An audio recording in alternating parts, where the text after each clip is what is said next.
minutes, everyone. 5 minutes. Do your final bathroom breaks, hugs, highs, and come take your seat because we'll be getting started in just a little over 4 minutes.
I wanna love you.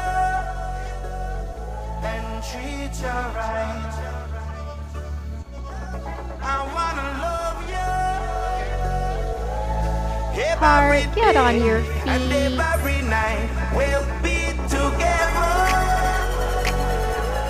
Start moving your body. We want to see who has the best energy this year in 2026. Who's bringing the love? It's time to pour this into the hearts of humanity. Please rise to your feet as we're going to send each other some beautiful love. Let's welcome Jason and our event theme, Becoming Superhuman. Show each other some love. Where are those rooms? Where's our global family? Come on. Move those feet. Rise. Move your arms.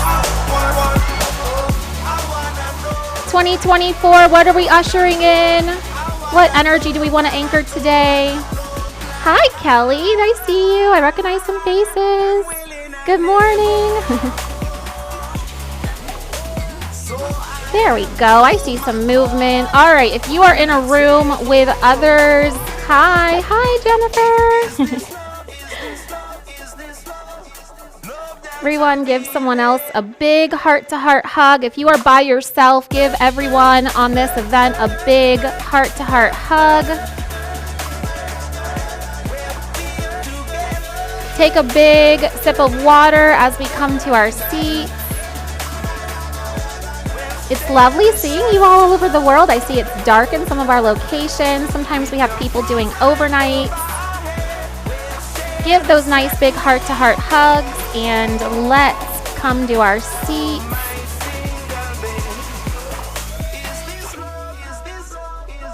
All right. You guys ready back there? We'll cut the music and come back to main stage.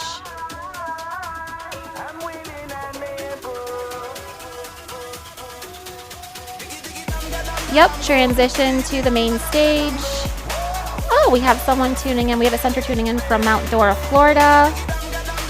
I love to see where you all are from. Welcome, officially. Hi, welcome One Heart. For those of you, let's cut the music, everyone, for all the rooms. Fun song, but we got big work to do. Today's event theme is a very exciting topic for me personally, and I'm sure it's going to be for you after you hear from our guest speaker, Jason Shurka. To those of you whose first time it is joining us today, or for those of you whose first time it is joining us today, my name is Emily, officially a warm welcome. This is a monthly education and meditation event that we do every single month on the first Saturday of the month, and we have 3 big education and meditation dual events. The rest of the events between those 3 big dual events are just meditation. And so next month, you'll be invited to come back and join us for a 90-minute meditation experience and the month after. But we are thrilled today to bring some mind-expanding knowledge to you all.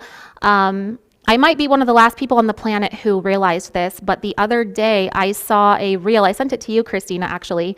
I saw a reel, and you know how in school they show us the sun, and then we just orbit in a little flat pancake circle around the sun. It looks honestly pretty boring when you think of like all of infinite space and we're just stuck here orbiting this one little star. But I saw another rendition that was showing how the sun is actually moving around the entire galaxy. It's orbiting the galaxy.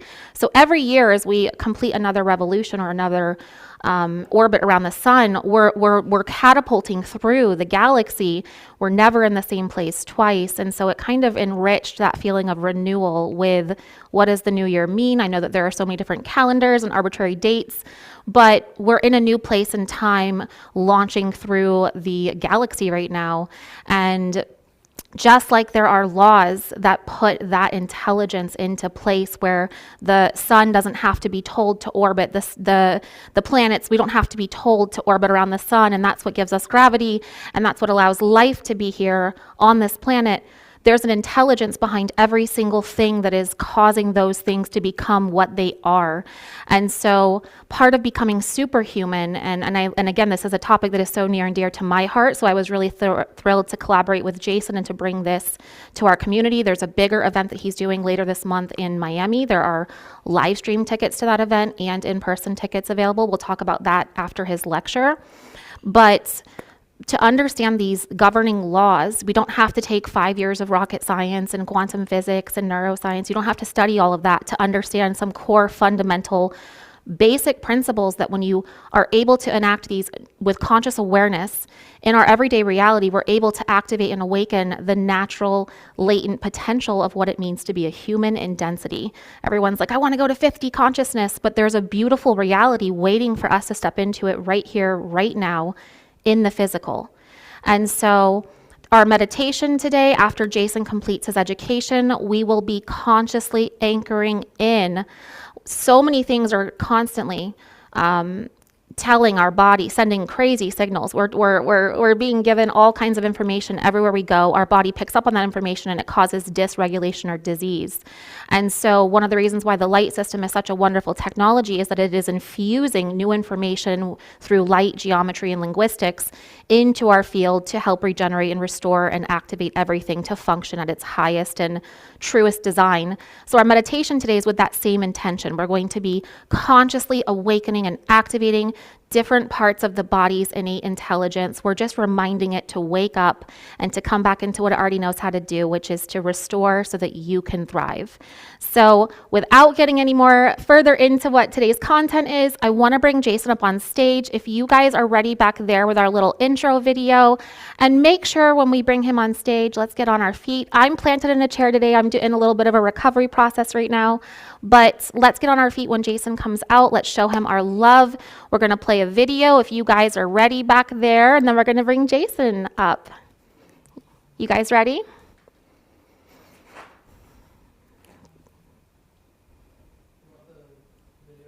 The 3-minute one on the extra computer, and then Dad, you get ready to pull them up. We're training a new team, and they're doing amazing. So here we go. Enjoy.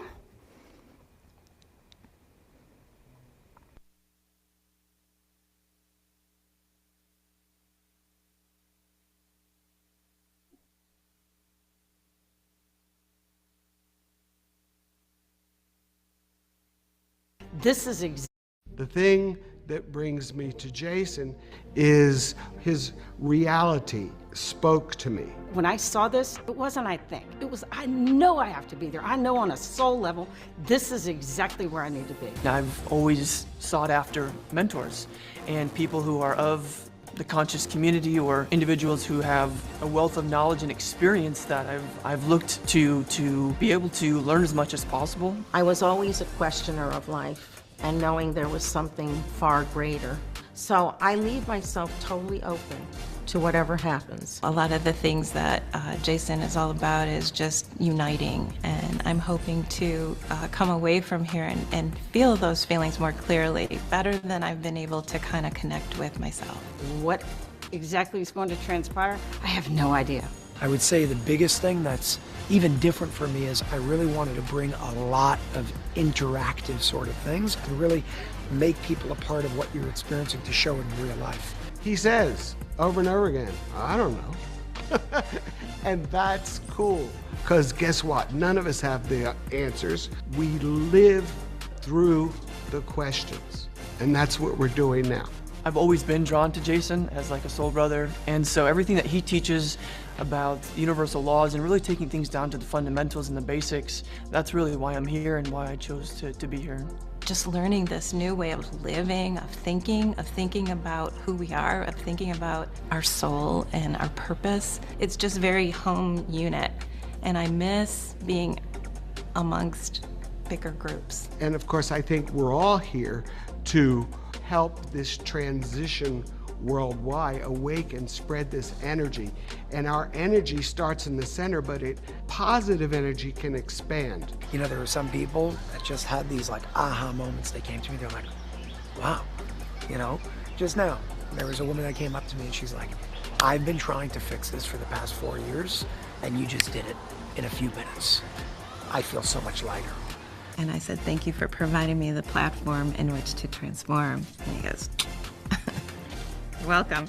And I realized, the keys are in my hands and I need to just, and I think I released a few of them, which was pretty cool. That was truly amazing. I felt very much that I was aligned with the people in the room, with Jason, and I'm being transformed at this very moment.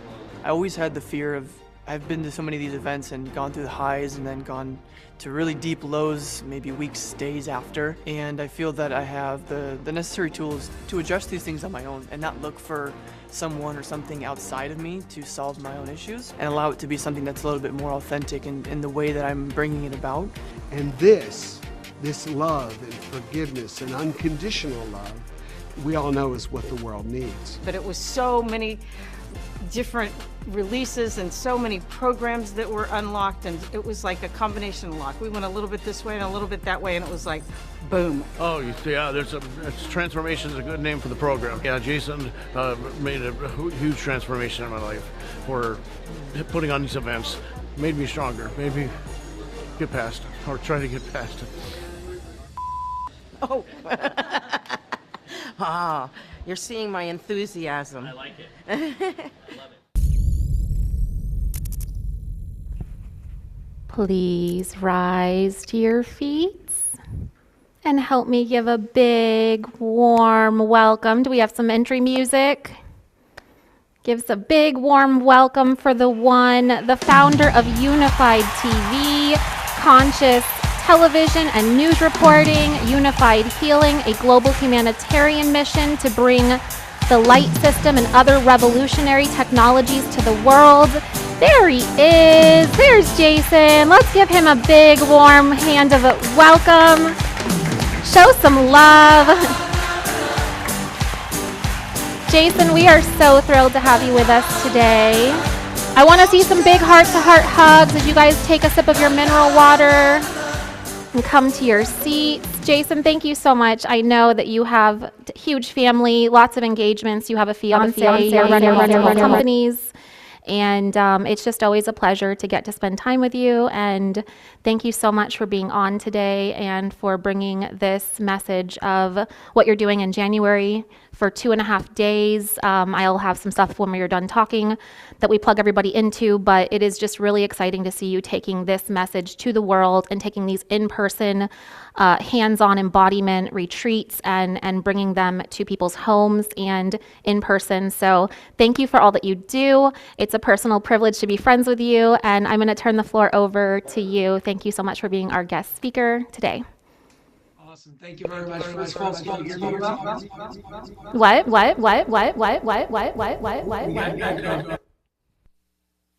Alrighty, I think we're good now. I just want to make sure you can hear me and see me. Everything's good here, yeah? I think so. Okay, so we'll start. If there's any issues, just let me know if you guys can't hear me for any reason. So first of all, happy Saturday, everybody. Happy New Year. Today's January 3rd. I want to first and foremost say thank you very much to Emily and her team for putting this together.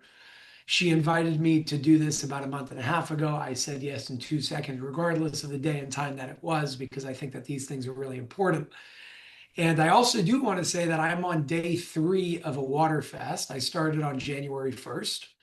The last time I did this was a few months ago. I actually planned to do 21 days. I ended up going for 30. I don't know how long I'll go this time, but the reason why I share that is because as we step into this new year, before we dive into the workshop and everything that we're going to do, I just want to preface with a few things. As we step into this new year, it's all about first impressions on the energy that you really start with. And if you're going to start with what you don't want to do, you're probably going to do what you don't want to do throughout the entire year. So I set a challenge for myself, and I invited a lot of people on board with me, which there are a lot of people joining me on this, and all of you can join as well. Although I'm on day 3, that doesn't mean that you can't start today or tomorrow. Fasting is one of the greatest ways to be able to activate that potential within you. And what's cool with fasting is not only it doesn't cost anything, it saves you money. Usually when it comes to health and wellness, it costs you something one way or another. And this is one of the few things that you can do that not only don't cost you anything, but save you, because you don't have to buy food to eat, because you're just not eating. So I've been drinking water for the past 3 days. This is day 3. I'm down like 13 pounds, which is interesting. My body fluctuates in very, very fast ways. And it's been an awesome experience. And I share that because I hope many of you are inspired by that and actually do that in your own way, whether it's for a day, 2 days, 3 days, a week, whatever it is. My suggestion, recommendation to each and every one of you is, if you're going to go and challenge yourself to do a fast, start with something feasible. And if you want to extend from there, extend from there. I believe in the step-by-step method. When you want to achieve a very big goal, if you just aim for that very big goal, then you're really depending on motivation and discipline to help you get there. And what happens if you have a bad day and you fall off? Well, if you create small goals and you hit those benchmarks along the way, let's say you want to lose 100 pounds. Instead of aiming to lose 100 pounds, aim to lose 5. And when you lose 5, you're going to have this feeling of you succeeded in doing something. And that feeling of success will give you more fuel and motivation to reach the next benchmark, which will be, I want to lose another 5 pounds. And by the time you reach 100, you've just had these 20 minor wins or small wins along the way that give you the motivation to keep moving forward. Now, what I just shared is not just about how to lose weight. It's about how to do anything in your life. We all have ambitions. We all have goals. We all have motivations. We all have places we want to get to. And some of those places are really big, including my own, by the way. What I've learned to not get overwhelmed to get to that ultimate destination is, once again, the step-by-step method to create little steps along the way that will ultimately get you to the point of saying, okay, I'm going to win along the way, and I'm going to fuel myself from those small wins along the way to get to where I want to get to. So I just wanted to open with that, to kind of share some of the things that I'm doing now, literally right now in this present moment, and what you can do as well. Because fasting, when it comes to healing, when it comes to really reaching that highest potential physically, spiritually, emotionally, mentally, it's one of the most effective ways. It clears you completely. Your dreams become more vivid. You start remembering things a lot more. Your entire life changes. And it will most definitely activate and catalyze the process of self-healing within yourself. Because, little fun fact, 70 to 80% of your energy goes towards digestion during the day. So what do you think happens when you're not eating? Well, that 70 to 80% that used to go to digesting food is now able to be allocated to other things, like any negative things that may be going on in your body, any imbalances that may be going on in your body. And one of the laws in nature that we see is called homeostasis. Everything is always trying to find a balance. When you simply get out of the way of the body and what it's trying to do, instead of thinking that you're smarter than the body, because we are not. The body has a divine intelligence built within it, instilled within it.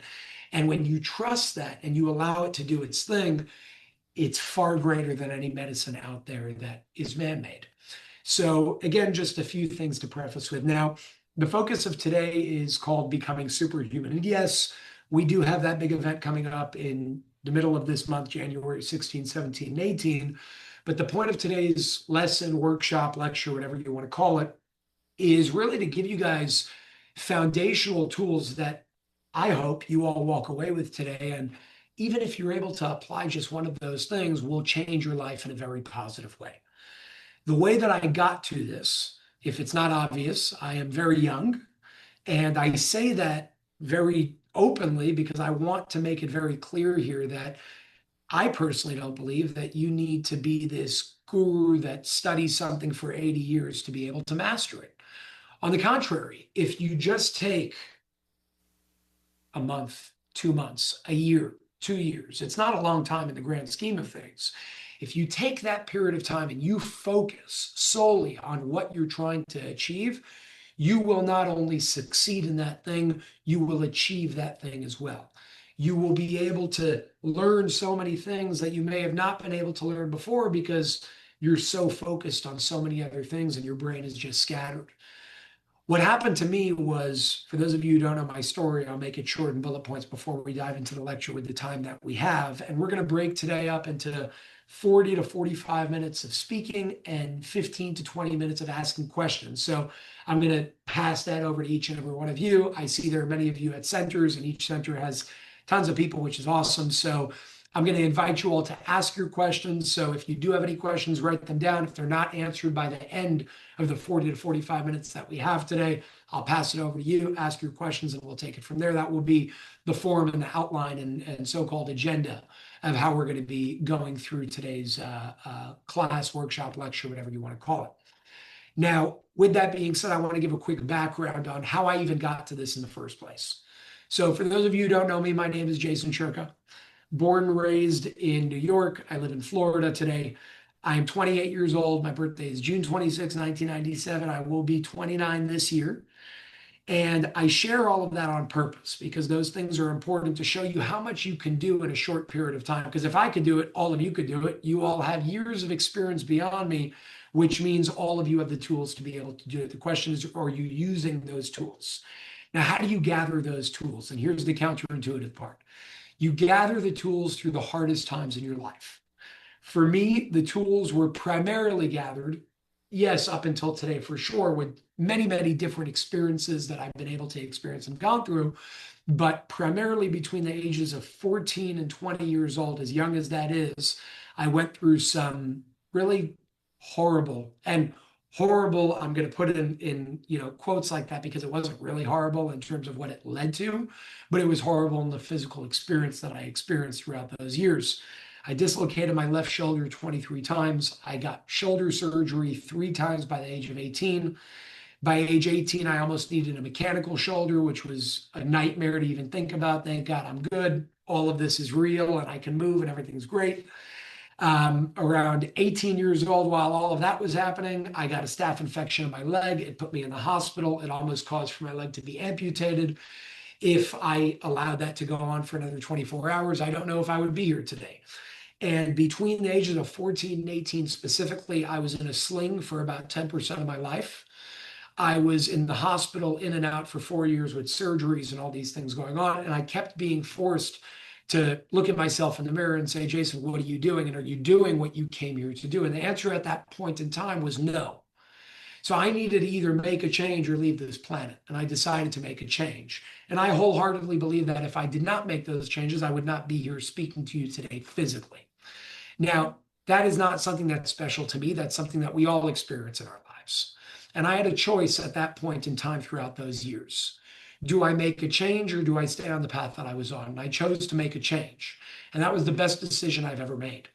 But throughout those experiences, those hardships that I've experienced, I got to have certain epiphanies throughout that period of time. And again, this doesn't make me special. We all have it. The question is, are you listening? The difference with me is I was forced to listen because I was in a hospital with no phone and no TV at the time. I did have a phone, but there wasn't really that much social media or anything like that. So it wasn't as connected, really disconnected, but connected as it is today. So it was a little bit of a different time. At that point in my life, by age 18, I never even read a book. I barely picked one up. I would always use Spark Notes in school to get through it.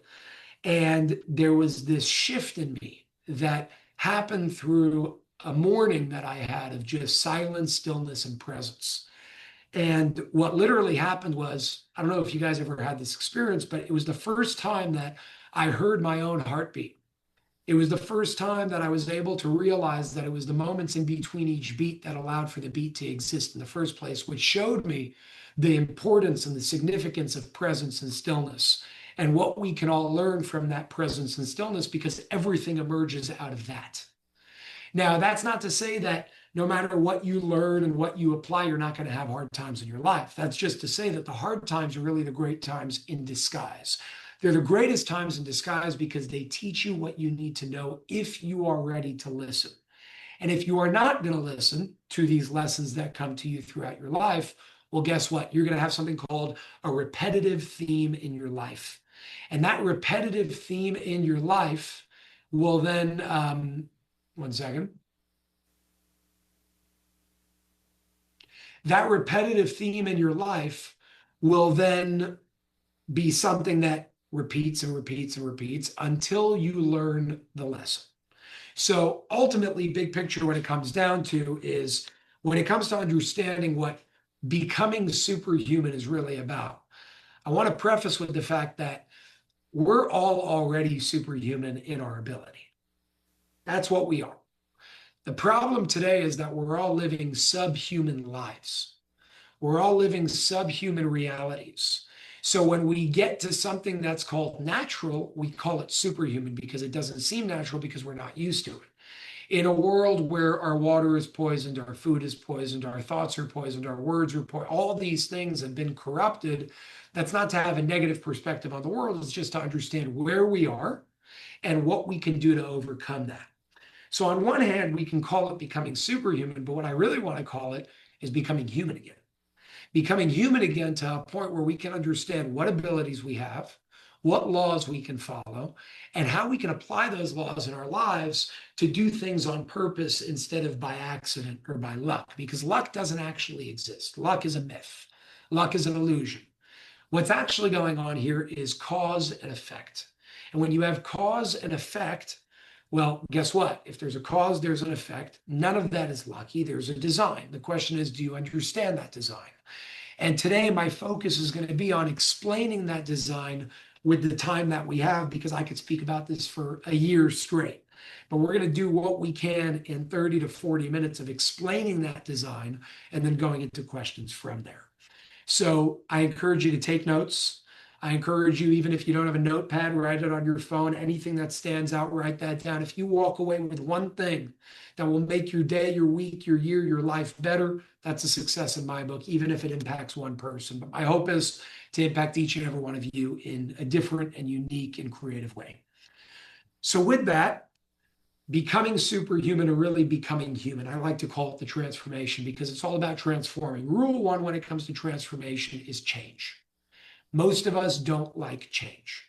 And we don't like change because of something called the ego. The ego likes closure. The ego likes knowing things. Even if you know something that's uncomfortable or you're dealing with a reality that's uncomfortable, the subconscious part of the ego or the unconscious part of the ego is going to drive you in a direction that's going to keep you on that path, even though it's uncomfortable, because at least you know what's uncomfortable, as opposed to changing that thing, which doesn't know what's on the other side. And that's where you need your higher self instead of the ego self to come in and remind yourself, no, change is actually a great thing, because that is the absolute necessary step when it comes to transforming and becoming superhuman or becoming human, again, in the best possible way. So I'll speak more about change in a moment, but today I want to break this up into a few different aspects. The first aspect, called the nature of reality and the mechanism of consciousness. The second one is going to focus on the universal laws and the formless realm, the realm that everything comes from. The third one will be focused on internal methods that you can use to change and transform you and your reality, while the fourth one is going to be external methods to change and transform what you call you and your reality. From there, we'll move into divine will versus free will, understanding hardships as actually a very good thing, and certain things that you can do in your day-to-day to really apply everything that we're speaking about. So with that, we're going to dive into the nature of reality and the mechanism of consciousness. And I'm going to start with a question that you don't have to answer, but I want you to think about. What is reality? How does it work? Is it real? Which is interesting because it's in the word reality. Real is in the word reality. But if it's real, what are we really talking about here? And here's where it gets interesting. When it comes to reality, right, the physical reality that we experience on our day-to-day lives, internally, externally, we see things, we feel things, we hear things, we smell things, we taste things, and we think all these things are real. And on one hand, they are, and on the other hand, they aren't. So throughout this conversation, throughout this lecture, I'm going to be speaking from multiple different viewpoints. Viewpoint number one is going to be the fundamental reality, the truth and the only truth. And there are very few of those in the world, by the way. The other aspect, the other viewpoint that I'm going to speak about is the subjective reality, what we call our reality. And that's what makes it not real. If something's subjective, that means it's not fundamentally true, but it's true in your own personal experience. The subjective reality and the fundamental reality are both realities, and they're both true depending on the viewpoint that you look at it from. But the fundamental reality is the truth that nothing can change. The subjective reality can change depending on various different factors. And those are the factors that we need to really hone in on, because when you change the subjective reality or the inputs for that subjective reality, you then change the way that you interact with it. So what is the nature of reality? And it boils down to the mechanism of consciousness. Here's what nobody tells you. And if somebody does tell you, they don't explain it well enough, in my opinion. Reality only exists outside. Reality only exists within you. Everything outside of you is a projection of what's going on within. Now, that sounds like philosophy. What does that really mean? I want to explain it so you truly understand what that means in a very easy way to understand. And I'm actually going to share my screen to explain it. I'm going to share my screen in just a moment. First, I want to explain it. When it comes to the mechanism of consciousness, to understand that, you got to understand one thing. Everything that you see, feel, hear, taste, touch, and so on and so forth is a projection of what's going on within yourself. It does not fundamentally exist in that form outside of you. So take this water bottle. This water bottle is something I can touch. It's made of some material. There's water in it. This wallet is made of something I can touch. There are credit cards and money in it, and so on and so forth. But does this actually exist in the fundamental reality? Now, you guys may be looking and saying, what are you talking about? Of course it does. I'm holding it. Me and you, all of you right now, wherever you are around the world, there's a space between us. There is me, and then there is you. False. That doesn't actually exist. It appears to exist because I am Jason and you are you, and we are talking to each other, and we can understand each other. And there appears to be a space in between me and you when we're standing apart from one another. That does not fundamentally exist. Now, let me explain what I mean by that using the analogy of a computer and then showing you the actual example of that in real time. A computer, how does it work? It works in many different ways, but I'm going to simplify it in one way for this analogy. A computer has an operating system. It has different components. Those components, like its chip, like its RAM, like its hard drive, CPU, whatever it may be, all have different purposes in decoding certain things that the computer is doing to be able to give you an experience that you can then have a coherent experience on the screen of the computer. But what the computer really is a code. It doesn't exist in the way that you see it in terms of what's happening on your screen. It exists as something called a source code. So let's take a website like youtube.com. Every website is built on different coding languages, programming languages, C++, C++, HTML, Cobra, JavaScript, so on and so forth. You get the point. Each one of those things are different languages, and each one of those languages write a source code to operate a certain website. So let's go to youtube.com right over here, and let's go to view page source. And when you go to view page source, you're able to see that what's actually going on here is not what's actually going on here, right? On YouTube, you see all these different things. On YouTube, you see these videos, you see these thumbnails, you see a space between the thumbnail, you see titles, you see amount of views. But really what's going on is this page is really just this. And this is called a source code. The purpose of the computer is to take this source code, to decode it, and then reflect it as an expression on the screen right over here. YouTube.com is not what you actually see. YouTube.com is a source code. Everything that goes on the internet with different websites is a source code. Now, why does that matter? Because that is no different than how you operate as a human being, how we all operate as a human being. This is what the mechanism of consciousness is. So the mechanism of consciousness is the same mechanism of how a computer works, not calling us robots, just explaining the mechanism in a simplified manner. There is a source code to the fundamental reality, meaning the fundamental reality has its own source code that is limitless. And then each one of us that are aware, human beings and animals and basically everything else, but we'll keep it at human beings right now. Each and every one of us have these decoding mechanisms of the source code. So we have our brain, we have our eyes, our ears, our nose, our mouth, and so on and so forth, our nerve endings to be able to feel things and feel pain and so on and so forth. And guess what? Our role is no different than what the computer does with the source code to a website, only we do it with the fundamental reality. And that's what makes subjective reality. We take fundamental reality source code that is limitless, endless, boundless, and we use that to do something very interesting. Decode that fundamental source code into subjective reality.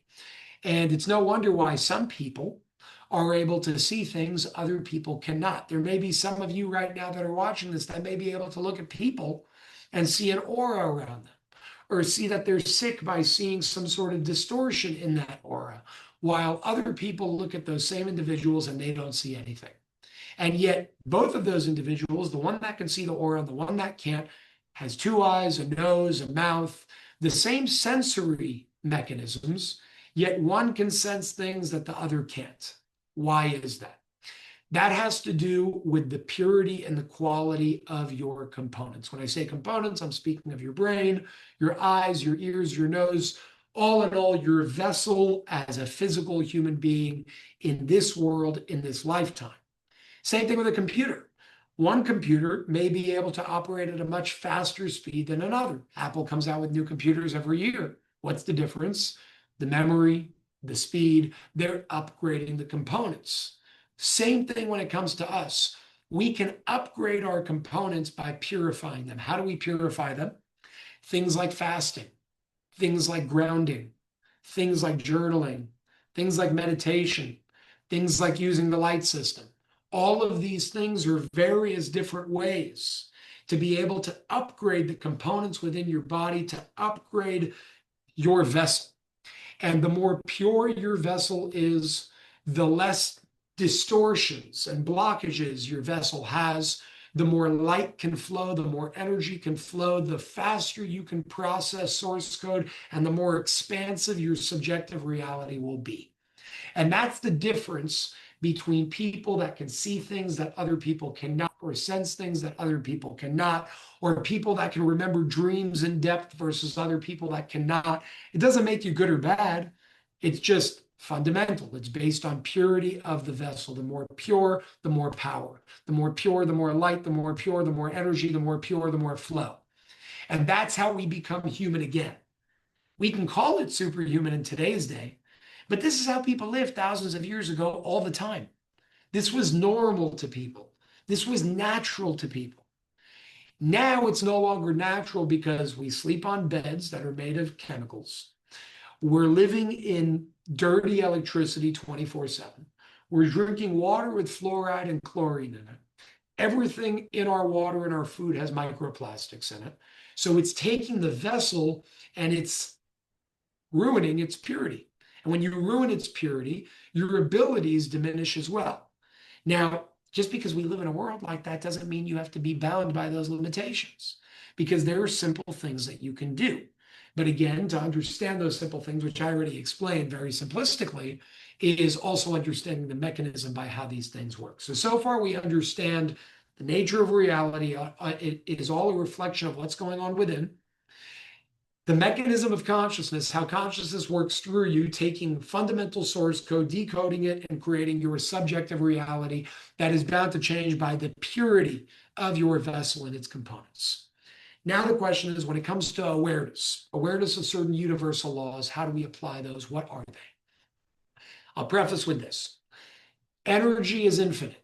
That's one of the first laws, the law of conservation of energy. It's the first law of thermodynamics. It's a scientific law. Energy cannot be created or destroyed, which means it is limitless, boundless, and completely eternal. It has no beginning, no end, no birth, no death, no creation, no destruction. It just is, always was, always will be. And when you think about that, it may make your head hurt because you'll never be able to understand that. None of us will. That's why it's called something that's infinite. But here's the thing. You don't need to understand what energy is. You just need to understand its governing laws, almost like numbers. Numbers are infinite. They go on forever. You'll never know infinity because it goes on forever. But there are governing laws that will give you the ability to know every single number under the sun. And what are those laws? They're made up of 10 digits and 4 laws.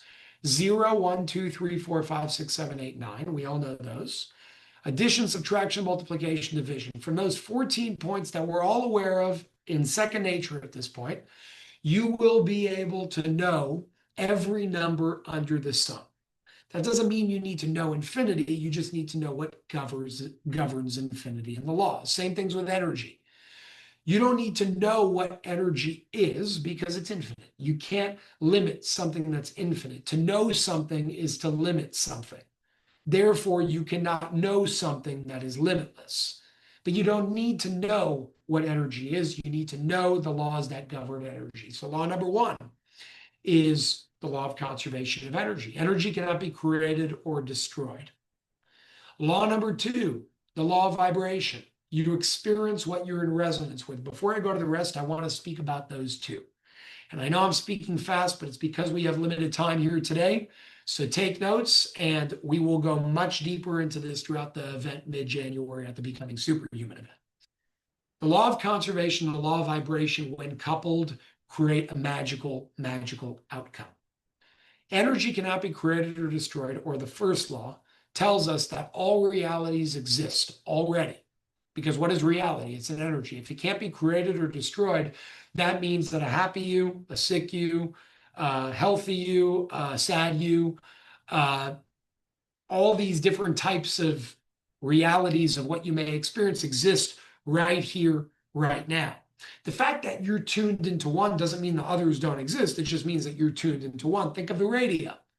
You may be tuned to one specific radio station, but that doesn't mean that the other radio stations don't exist. It just means that you're tuned to one, which brings me to the law of vibration. You experience what you're in resonance with.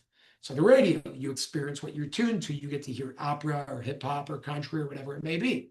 Same thing when we translate that to reality. What are you tuning to is what you will experience. What are you looking for in life? If you're looking for ugly and you're focused on ugly, you will find ugly. And if you're looking for beauty and you're focused on beauty, you will find beauty. Almost like that game of the yellow punch buggy game, where you always hit your friend on those road trips. Maybe you did it when you were younger. Every time you see a yellow car, you hit your friend, you say yellow punch buggy, no punch bags. That was the game. When was the last time you saw a yellow punch buggy? You probably don't remember. But if you start playing that game, you're going to see quite a few over the next few weeks, because what you look for is what you will find. The law of vibration is dictated by your thoughts, your beliefs, your emotions, your words, which I'll go into explain shortly. But when you couple the law of conservation of energy, energy cannot be created or destroyed, with the law of vibration, you experience what you're in resonance with. Well, that means that all realities exist right here, right now, and you have the ability to tune into one over another. That is the secret of manifestation. And it's not really manifesting something, it's accessing what already exists. Then we go to the law of balance. The law of balance is obvious. Everything is in balance. If something goes up, it must go down. If it goes down, it must go up. That shows us things like high points and low points in life. Your low points and your high points are not good or bad. They're just different parts of the same cycle. So the low points we think are bad, but they're really just the points where you gather new tools in your life. How do you gather new tools? That's hard. When you gather new tools and you need to figure out how to use these new tools without a manual, that's going to be called a hardship. But really, it's a good thing because you're learning how to use new tools. Now, when you master that new toolbox that you gathered at your low point, you call that the high point, the mastering of the tools that you got at the low point. Once you master them, what's life if you just keep doing the same thing over and over again? You need to be given a new toolbox. It brings you back to the low point. It's not a bad thing. It's necessary for growth. So if you were to look at your life over the past 10 years and you were to really analyze it, guess what you would see? You would see a positively sloping curve in terms of growth that has an up and then a little down slope, and then higher and then a little down slope, and then higher and a little down slope. And those are your low points versus your high points. They're all good. The low points are where you gather the tools, the high points are where you apply them. Once you master them, you're given a new toolbox and the cycle repeats. That's the law of balance in action. The law of oneness simply states that everything is interconnected to everything else. We'll speak about that shortly as well. Then you have the law of cause and effect. If something happened, there is a cause. The cause always creates an effect. If you can reverse engineer the law of cause and effect in your life, which I've done, and I've written books on this, like Forming the Formless, the Language of Energy, you are then able to produce your desire, to produce a cause that will then render your desired effect, which then brings us to the law of reflections. The law of reflection shows us as above, so below, as within, so without. That is one of the most important laws. All of these are important, but these are the governing laws of the universe. And if you understand these laws, if you meditate on these laws, if you write on these laws, and you really see what you can extrapolate and apply from each and every one of these laws beyond what I shared today, you will be able to create magic in your life. So before explaining how to apply that, I'm going to show you how to apply that through actual methods of being able to shift reality internally and externally, starting with the internal reality. Internal reality is broken up into thoughts, emotions, beliefs, speech, so on and so forth. So we're going to use those different avenues to shift internally your world inside and without. Now, the reason why the law of reflection is important is because your internal reality is a reflection of your external reality and vice versa. Your external reality is a reflection of your internal reality. So guess what? Right now, I'm going to share the internal methods, and then I'm going to share external methods.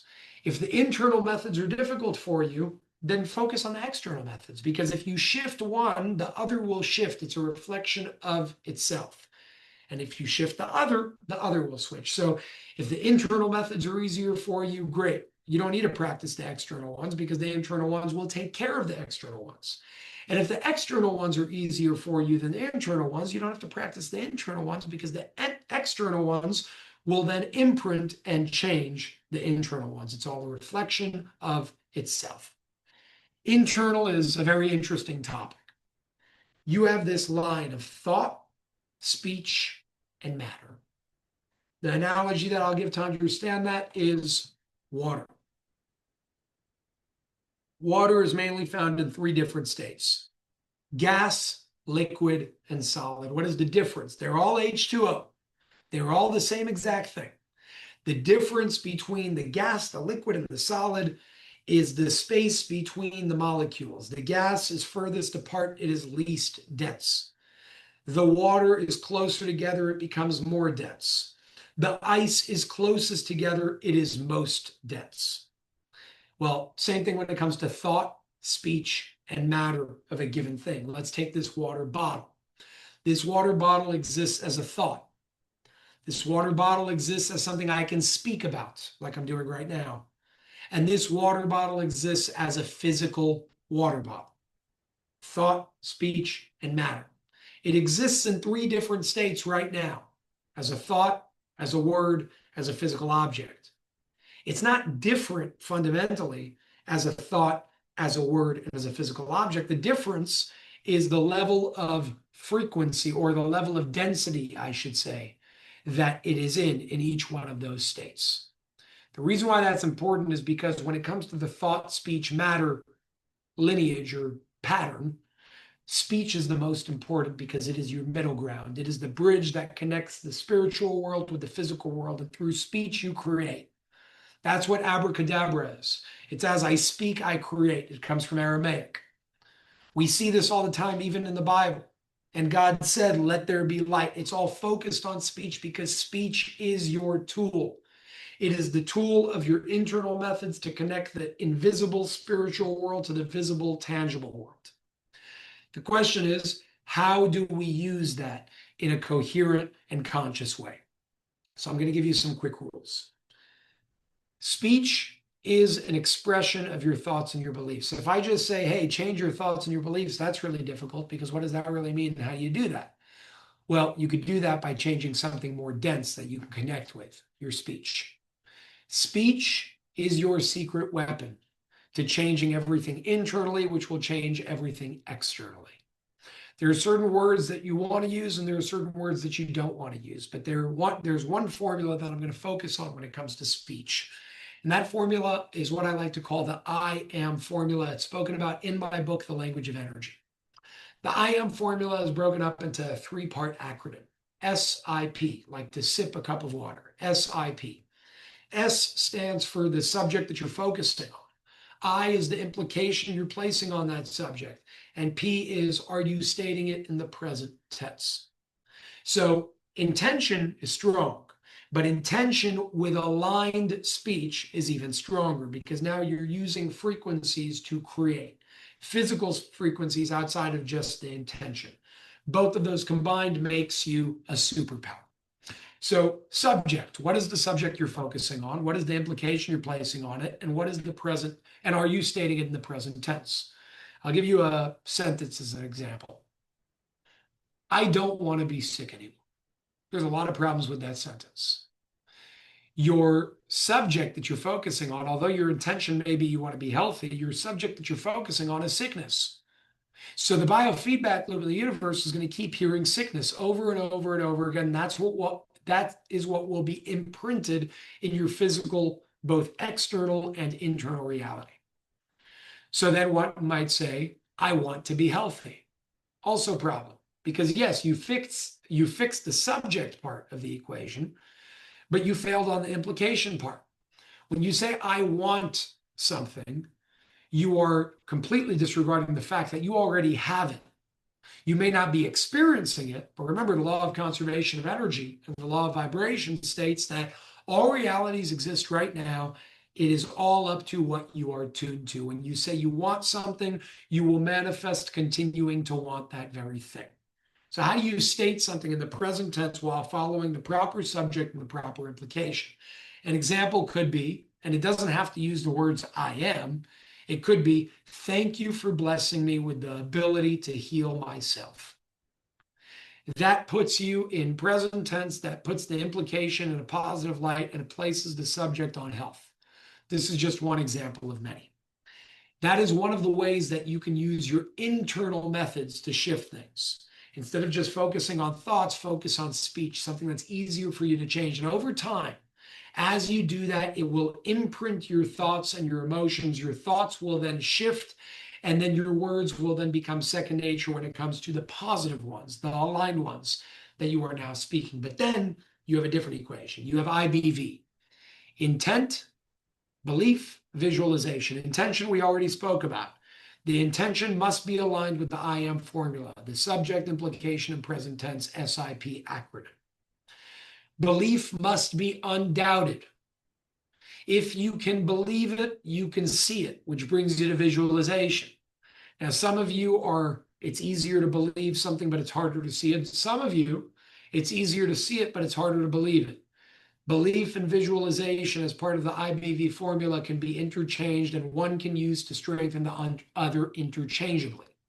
So the power of belief undoubted will give you a stronger way to visualize something. And when you can see it, you're bringing that energy into your life and you're more likely to experience it. But if it's hard to believe, do your best to visualize it. When you can visualize it, it makes it easier to believe over time.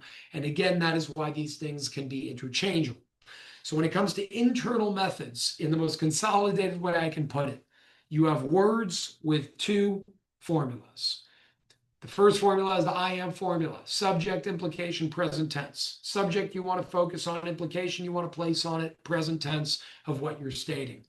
When you couple that with IBV, intent, belief, visualization, your intention is aligned with the I am formula. Your belief is undoubted and your visualization is crystal clear.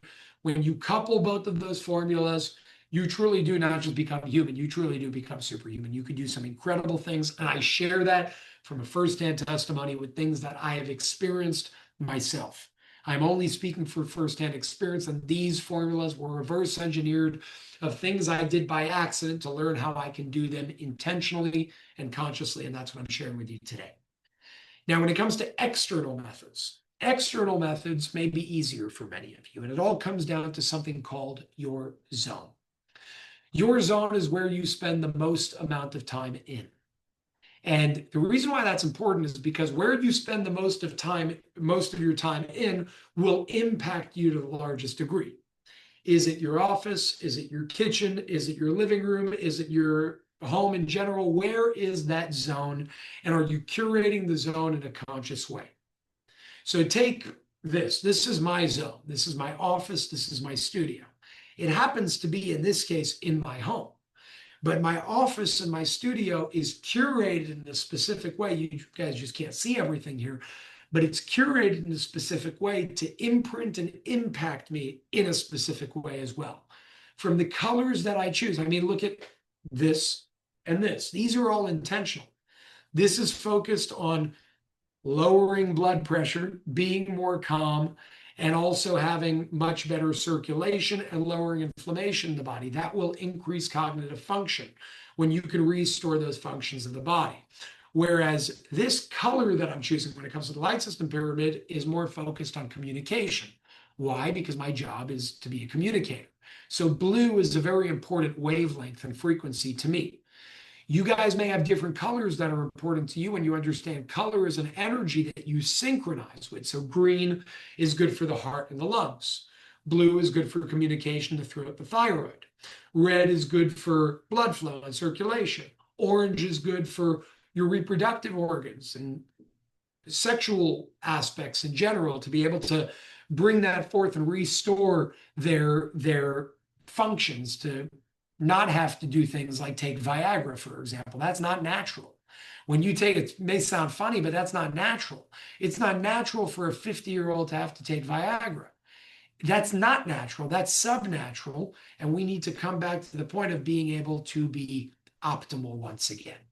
So again, I'm giving funny examples on purpose so you guys remember them. That's intentional.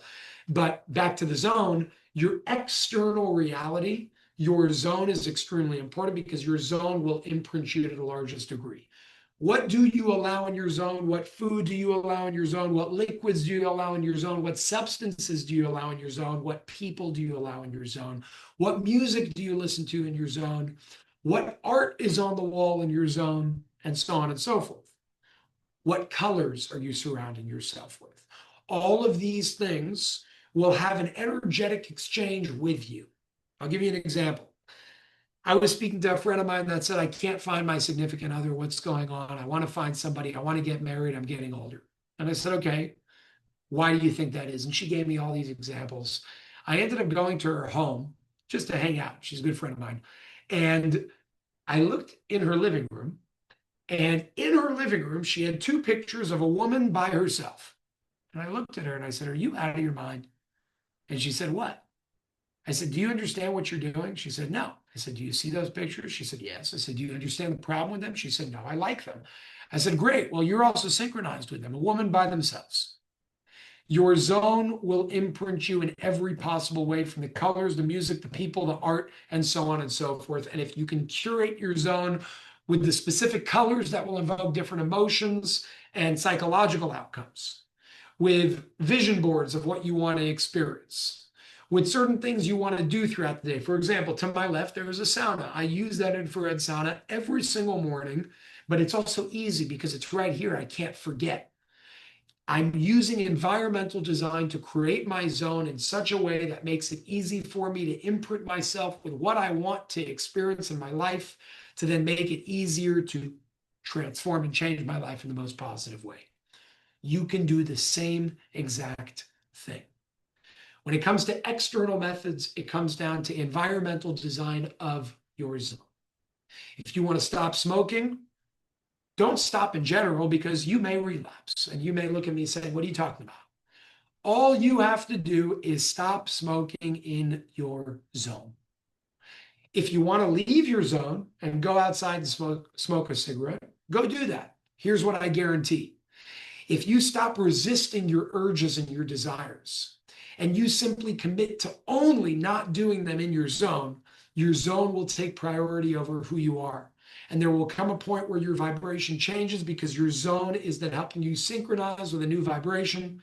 And you will not want to smoke that cigarette. You will not want to eat that garbage. You will not want to do X, Y, and Z that you wanted to stop in the past.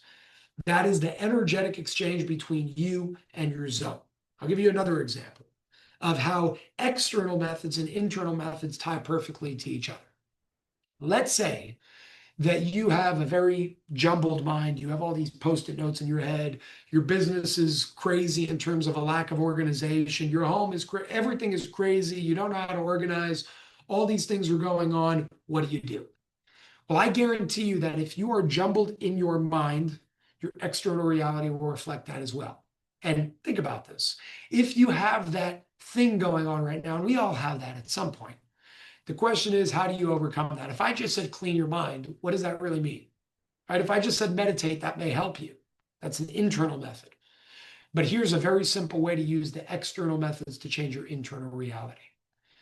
If you are one of those individuals who have those jumbled thoughts and jumbled everything in the head, misorganized, you definitely have that drawer in your office or in your kitchen that is horribly disorganized. You definitely may not be making your bed in the morning. You definitely may have that part in your closet that's just jumbled up and, the door is closed so you don't see it, so it doesn't matter, but it does. And guess what? Because of that, you're now having that reflection in your head and vice versa. So how do you fix that and reorganize your mind? Reorganize the closet. Reorganize the drawer. Throw out what you no longer need. I did that over the past week leading into the new year. Me and Noah sat down, we cleaned everything. You go into any spot of this house, it's spotless. We know where everything is. Now, will that deteriorate at some point over time? Maybe. But then we do that again and we reset it. It's all based on systems and environmental design, not discipline and not motivation. Discipline and motivation will fade over time. You're human. Don't think you're a robot. Create a system that will allow for discipline and motivation to not take priority, but a system that will make sure that you stick to what you actually want to do. Internal reality, internal methods, external reality, external methods. There are two engines that reflect one another. If you use your zone and you curate it and design it in a specific way, from the art on your walls, the music, what you allow in, what you don't allow in, and so on and so forth, guess what? Your internal reality will change as well, and vice versa. If the internal methods through the I am formula and the IBV formula is easier for you, do that. You'll then see a need to have to create this homeostasis with your external reality, because everything is always trying to come into balance with each other. When one changes, the other will change, and it truly is as simple as that. Now, if you want to dive deeper into that, number one, I've written books on this. Forming the Formless, The Language of Energy, Accessing Awareness. They're all available on my website. They're all available on Amazon as well if you want the hard copy. And of course, the Superhuman event is where we're going to be diving into this, not for an hour, but for 3 days. In-depth understandings, in-depth applications, and so on and so forth of what to actually do.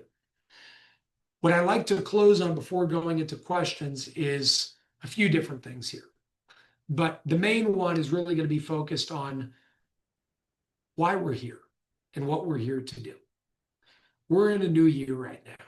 And I will preface with, that's kind of arbitrary because it's based on a calendar that's not real, but that's more of a joke on the side. The Gregorian calendar was created arbitrarily. The Pope in like the 1700s decided that on like September 9th, they're going to cancel 11 days, and now it's September 20th. It's all based on nothing. But we made it real, and that's what matters.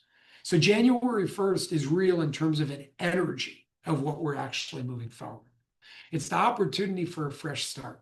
It's the opportunity to do something different. It's the opportunity to change your life. It's the opportunity to commit all over again, but do so in a way that will actually last, not through New Year's resolutions, through systems. New Year's resolutions are based off of motivation and discipline. That's why they fail. Systems are based on something that cannot fail because the system is in place. Build your system accordingly. It will take you to incredible places. I want to give you one application, one thing that I use on my day-to-day that may help you. And by the way, what I'm sharing here is not original. What I'm sharing here is something that I learned and applied in my own way from the book Atomic Habits, which I highly, highly recommend. It's an incredible book. Again, it's called Atomic Habits. So what do I do on my day-to-day that truly helps me get through the day, and something that you can do as well? And if you don't want to do this exact thing, you can at least take the principle and apply it in your own way.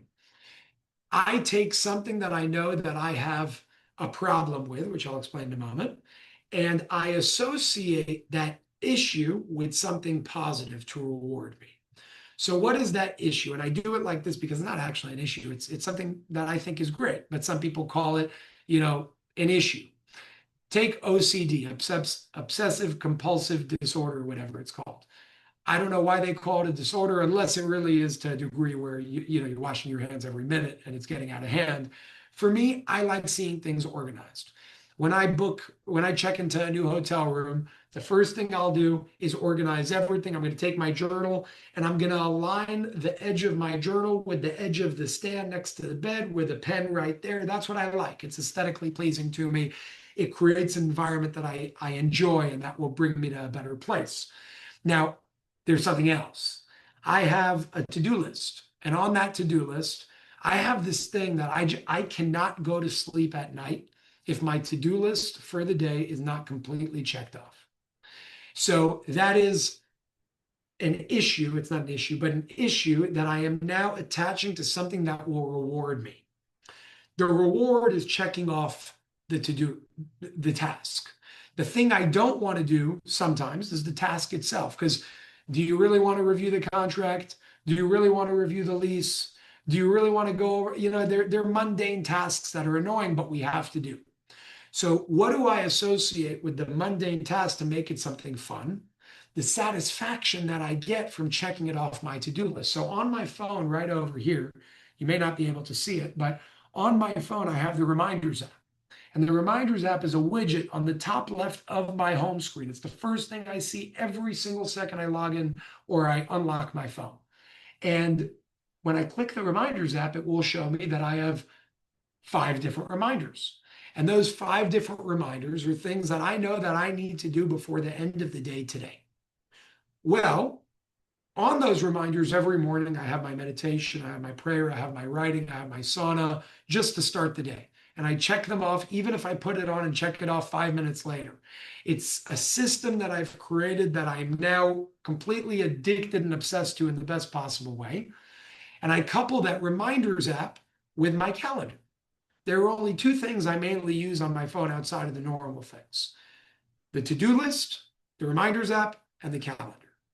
Between those 2 things, it helps me get everything done throughout my day. Now, again, you may not want to do certain things throughout your day, but if you can associate that task with a reward, you will want to do the task just to get to the reward. The reward for me is checking it off and seeing that list get shorter and shorter and shorter and shorter. Another example from Atomic Habits is a man who programmed his Peloton bike to only allow him to watch Netflix after he does 2 miles on the bike. He didn't want to do the 2 miles, but he really wanted to watch Netflix. So he programmed it in a way where he had to do the 2 miles to be able to watch Netflix. And that way he wanted to do the 2 miles on the Peloton bike in order to be able to get to his reward of watching what he wanted to watch. All in all, that's one of many different systems that you can use in principle and philosophy. And don't just take this today and hear it and not do anything with it. Use it, apply it. Think about how you can create your own system, just like I did after I read the Atomic Habits book. And I created my own system that works for me.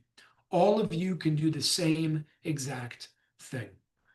Apply what it is that we spoke about throughout today's conversation. We're going to go into questions in just a minute because I'm sure there are some. So, by the way, in the meantime, if you want to ask any questions, whether you're at a center with multiple people or by yourself, you can raise your hand, and I'll let that go to the admins of this call to be able to choose who they want to choose on for the questions and answer sessions. And I'm more than happy to answer any questions. But while you guys raise your hand and ask your questions, I do just want to say one closing message. Again, back to the new year.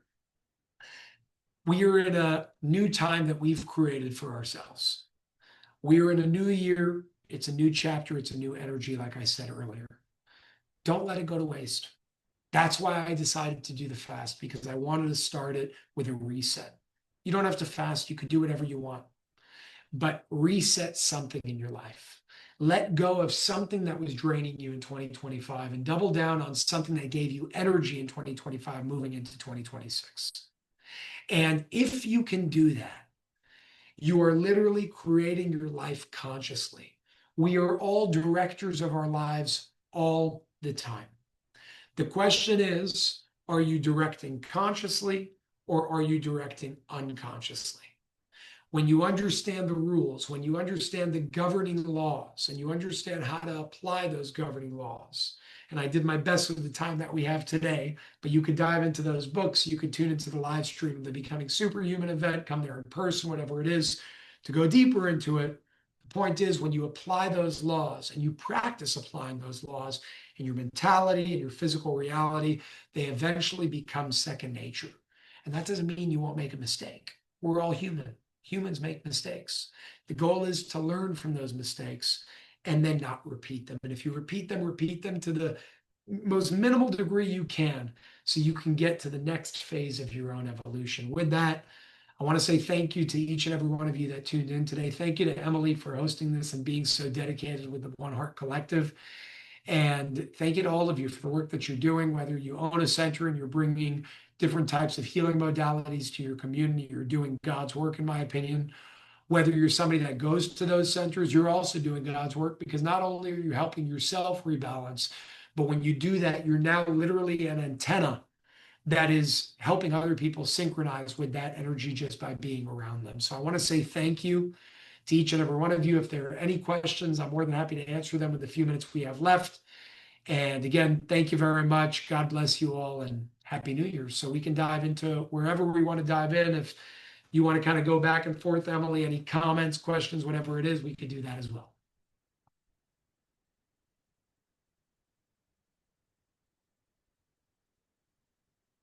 We're just waiting for it to unmute here. Hear me, Jason? Yes. There we are. Yes. Hi. That was amazing. Thank you so much. So many different pieces of that stuck out to me, but especially just now what you said to the people who are going to centers and the importance, really, like, we're leaving a structure of everything being in this pyramid shape where only a few people at the top are benefited and they're the ones making all the decisions. And this new shift this transformation that we're going into this new age, or the age of love, or the new earth, whatever you want to call it, heaven on earth, it's going to be happening through the bottom of the pyramid. We're going to be flipping all of that on its head, and we're going to be causing the effect by making that transformation within ourselves. So I love that you have the pyramid behind you. I love that when you said that, it just echoed out the importance of the everyday actions that we're taking to reclaim ourselves, and the importance of those in bringing that transformation to not only our lives, but to the earth. So beautiful, beautiful stuff. I'm thrilled to be on this journey with you, and thank you so much for today. And if anyone has their hands raised, do we have anyone? I do see some comments. I just want to read them out from Kathleen. She said, here's mine. I can't watch TV at night until I have my 10,000 steps. That's a perfect system. That's exactly what it is. So you put that on your to-do list. You remind yourself of that all the time, and you will not turn the TV on until you get to 10,000 steps. If that means that you need to leave the house at 8:30 p.m. just to walk to get to that 10,000, that's what you'll do. Now, you may want to start by saying, you may want to go all in from the start. You may say, I'm starting this 3 times a week. Have that win. And when you get that win and you feel that, you're going to want to do more of it. And then it's just going to become second nature. So that's a great, great way to do it. And Lana in Canada says, I'm the same way. I won't end the day without checking on my to-do list. Same. I think it's actually a strength. Some people say I have OCD. I think it's a good thing. And it helps me be more productive. So it's pretty awesome in terms of where it goes. And yes, you're saying I must admit that I have to work on my chores and declutter. I just did that over the past few days.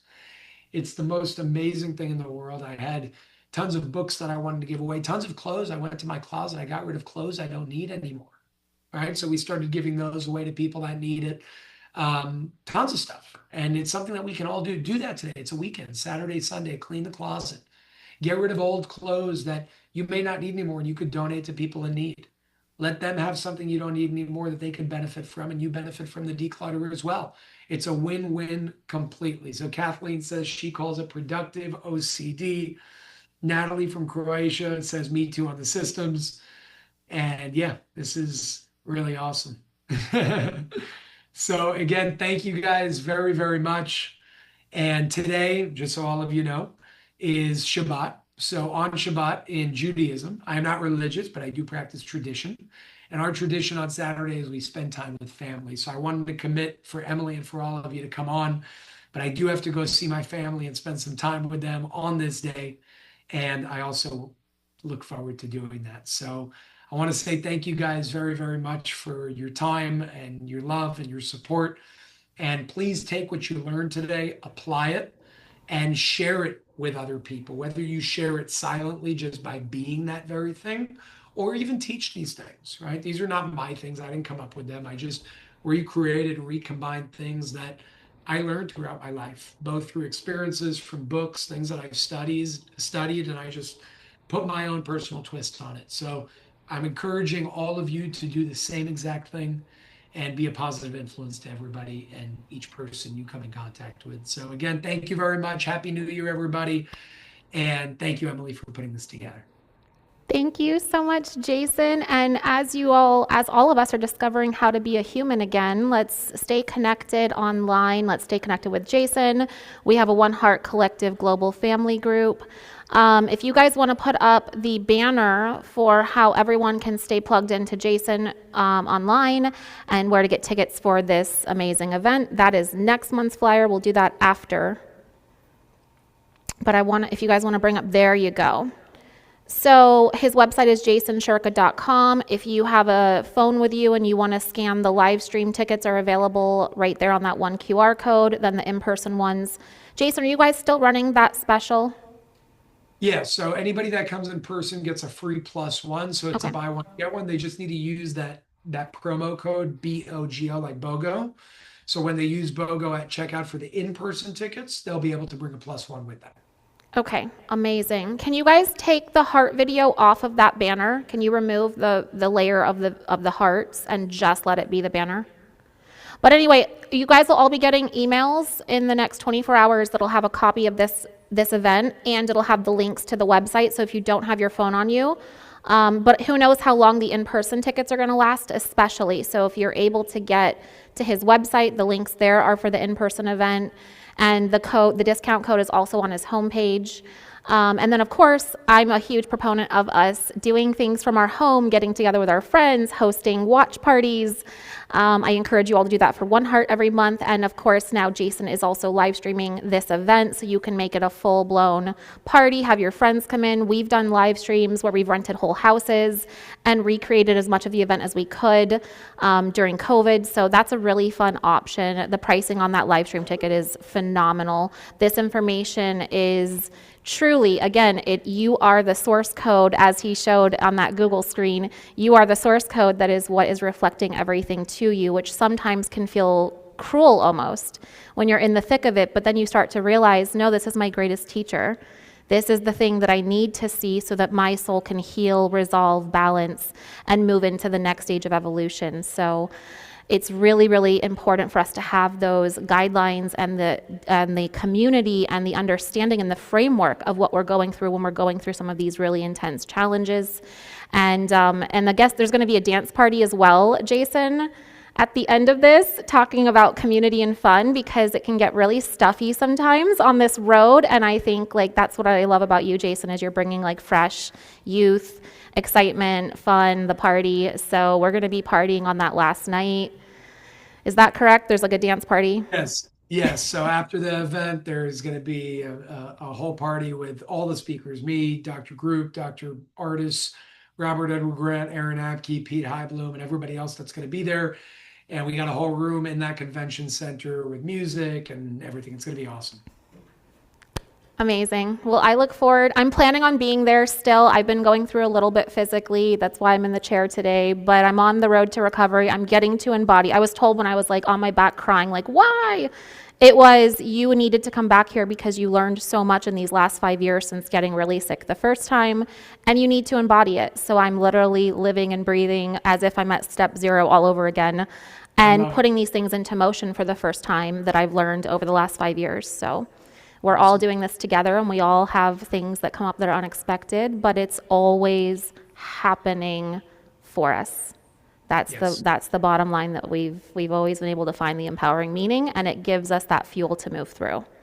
So, Jason, anything else you want to say before we go on our bathroom break and say farewell until next time with you?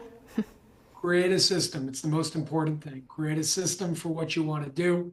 It will take you very far. Beautiful. Absolutely. Awesome. Thank Well, you. we really appreciate you. Send our love to Noah and your family from all of us here at One Heart. And to those of you who are still on, we're going to be doing a beautiful conscious meditation on activating and re-instructing the body to remember its divine, unique, natural state of existence. And so we're going to take a quick bathroom break before we go into that meditation. Make sure you get some stretching in, mineral water. We'll be back here in 5 minutes. Are you guys ready with our countdown banner and our break music? We're going to do that. We'll see you guys back here in 5.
Five minutes and be back in the room.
Viento que viene de la montaña, viento, tráenos la claridad, viento que viene de la montaña, viento, tráenos la claridad.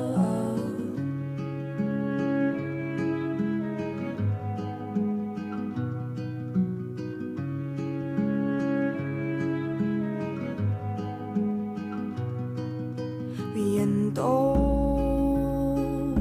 que viene del mar, viento, tráenos la libertad, viento que viene del mar, viento, tráenos la libertad. Vuela, vuela, vuela, vuela, vuela, vuela, vuela, volar con nosotros. Vuela, vuela, vuela, vuela, vuela, vuela, vuela, volar con nosotros. Viento que viene del desierto, viento, tráenos el silencio, viento que viene del desierto, viento, tráenos el silencio. Vuela, vuela, vuela, vuela, vuela, vuela, vuela, volar con nosotros. Vuela, vuela, vuela, vuela, vuela, vuela, vuela, volar con nosotros. Viento que viene de la selva, viento, tráenos la memoria, viento que viene de la selva, viento, tráenos la memoria. Vuela, vuela, vuela, vuela, vuela, vuela, vuela, volar con nosotros. Vuela, vuela, vuela, vuela, vuela, vuela, vuela, volar con nosotros. Vuela, vuela, vuela, vuela, vuela, vuela, vuela, volar con nosotros. Vuela, vuela, vuela, vuela, vuela, vuela, vuela, volar con nosotros.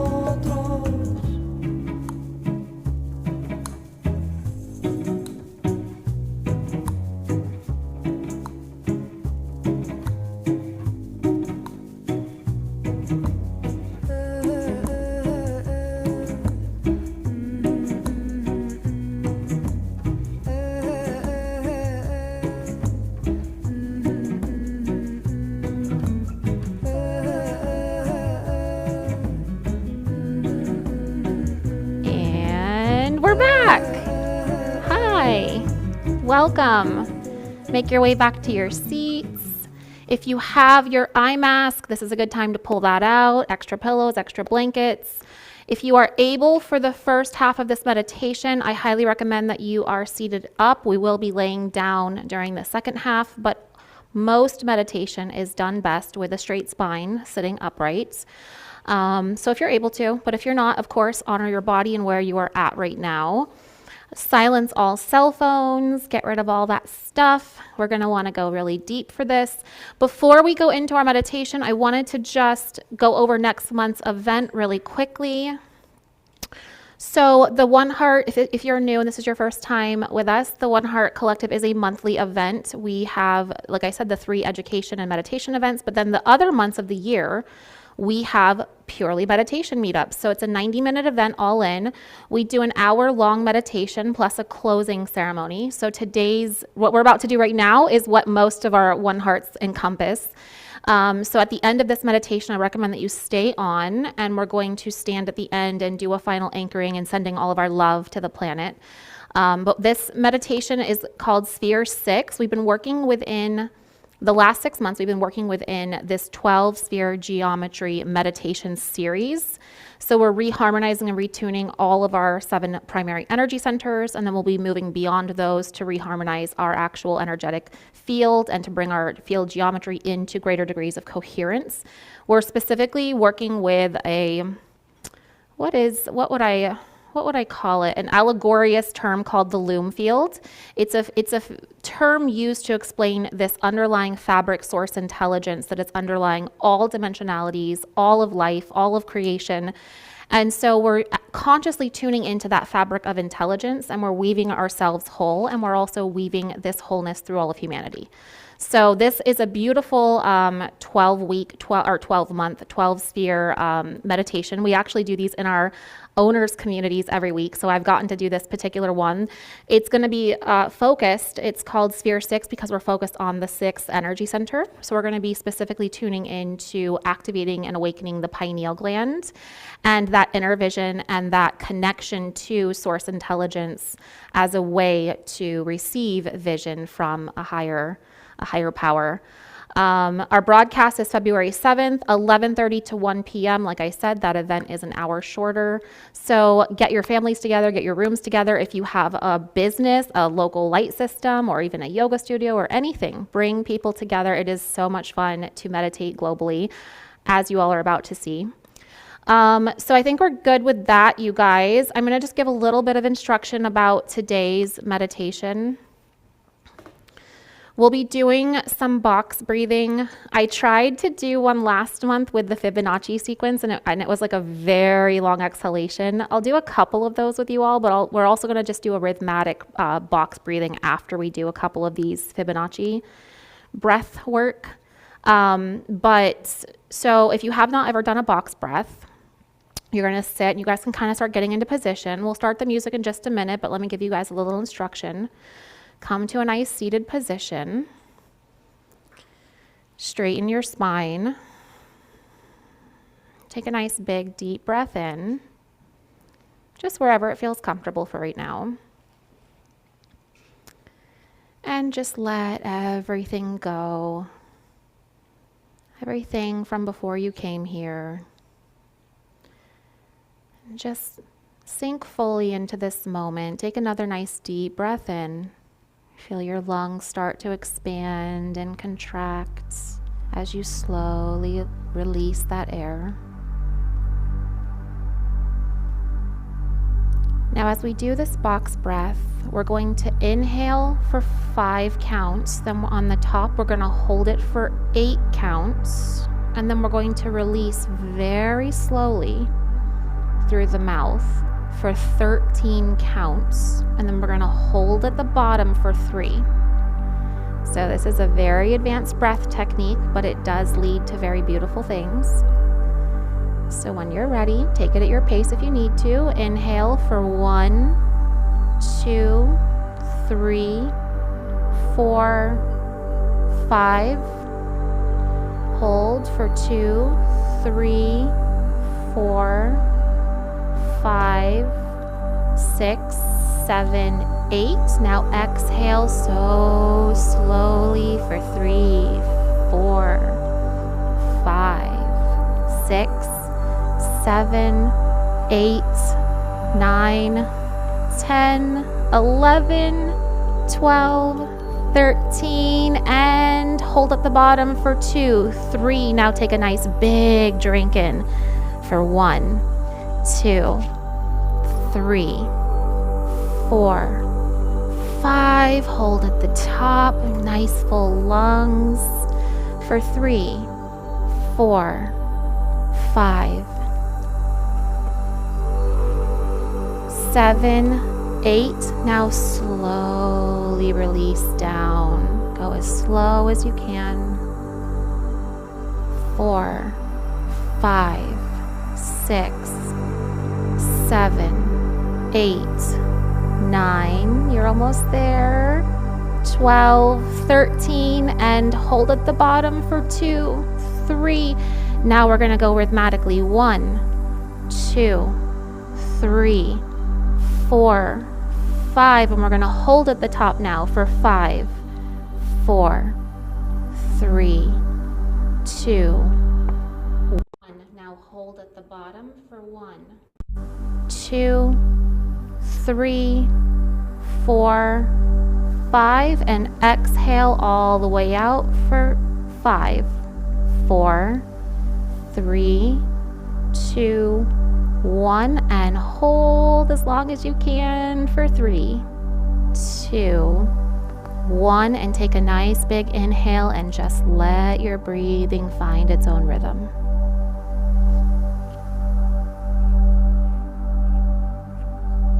You might start to notice some sensations.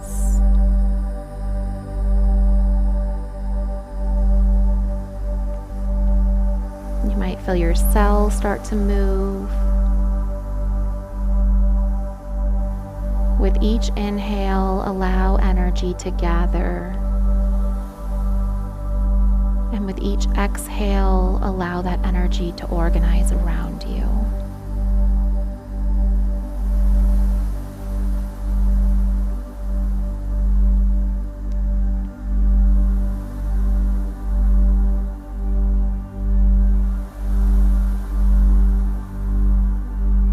Your breath becomes the conscious command of your life source energy.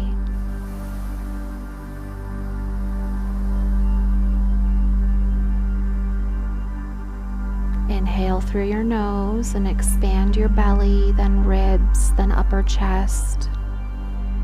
And as you exhale, soften your chest, your ribs. Allow your belly to gently move inward. Find your rhythm and repeat this conscious breath for about 4 to 5 slow, deep inhalations and conscious exhales.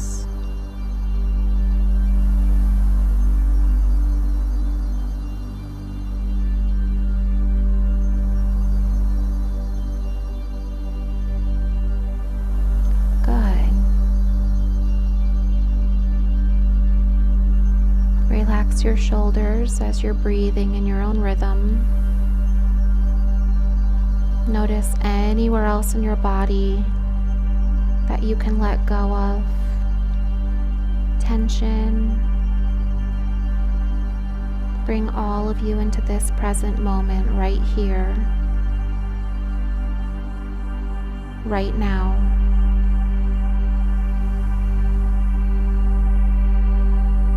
And just return to your natural breath. And bring your awareness to the center of your chest.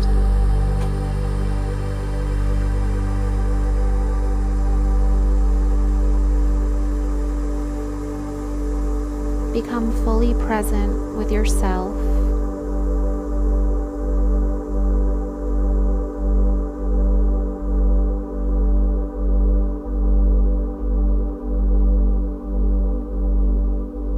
Imagine your breath oxygenating your muscles.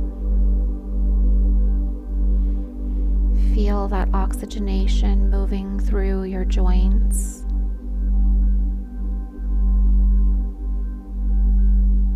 Your connective tissue.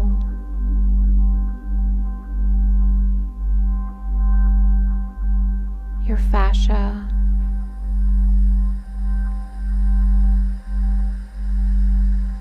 Your bones. Feel every cell start to become alert, oxygenated, responsive.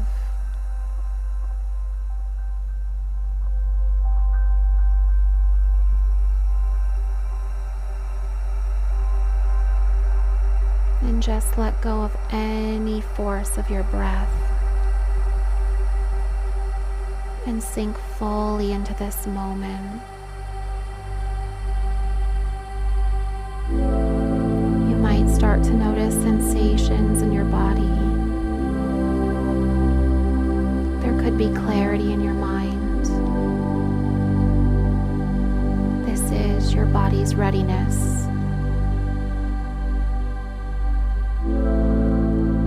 Your breath is aligning with your geometry.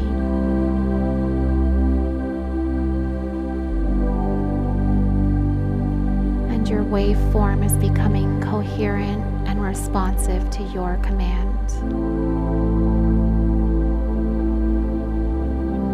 Feel your nervous system opening up, receptive, present.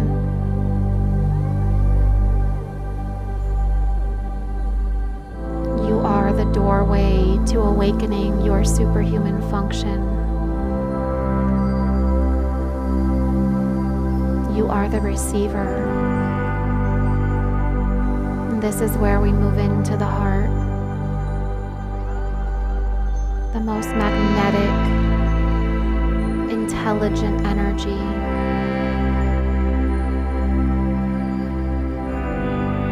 Remain exactly where you are.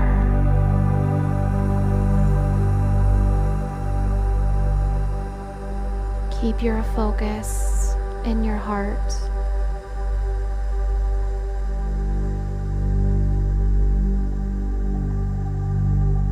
This is a physical center of energy, a portal to other worlds.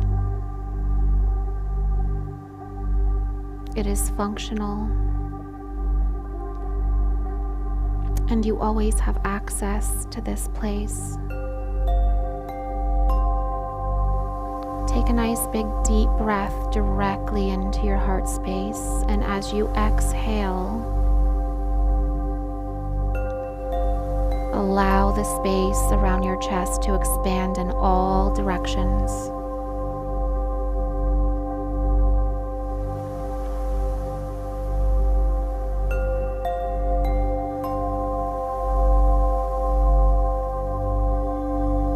Take another conscious breath and expand into your chest.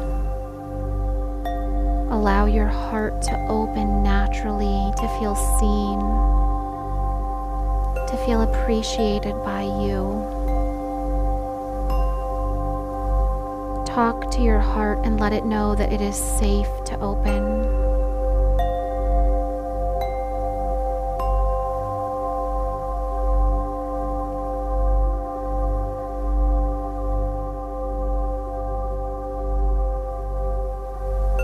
Let your heart know how much you appreciate it.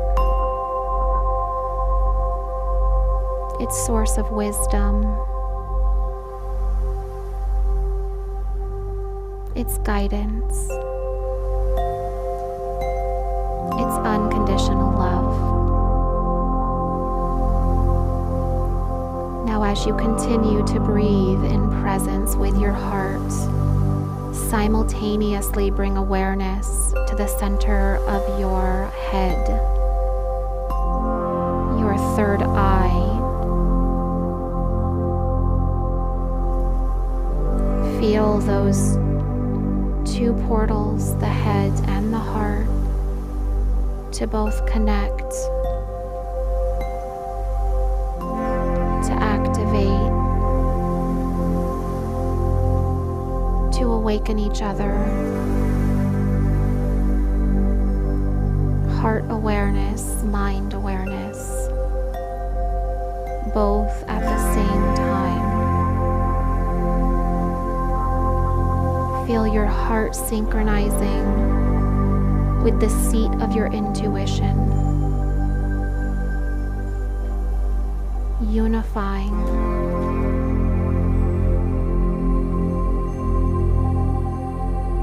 This is what coherence feels like.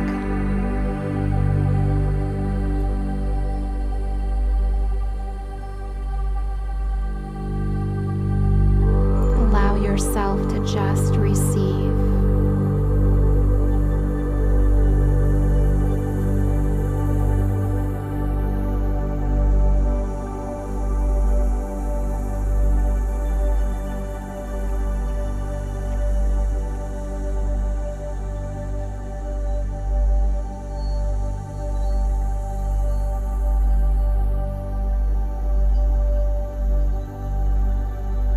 When your heart and your mind are synchronized, clarity replaces all the noise.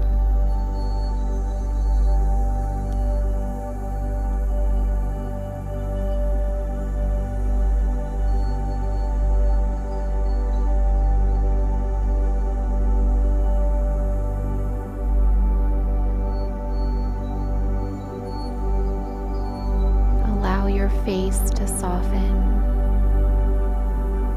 Allow your eyes to feel soft and comfortable in their sockets.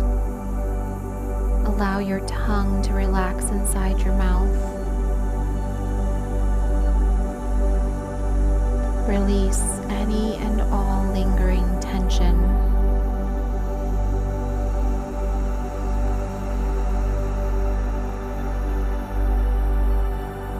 When thoughts arise, let them pass like a sound in the distance. Thank them for the feedback. No engagement. Just allow them to pass by.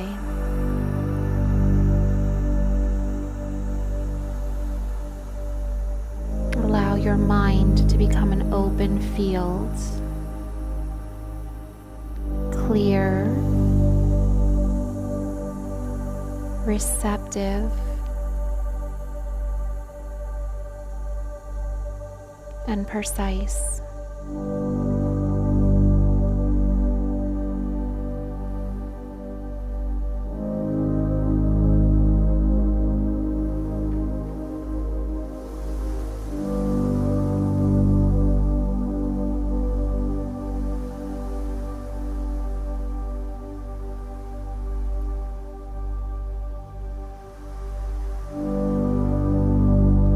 Bring your attention back to your heart.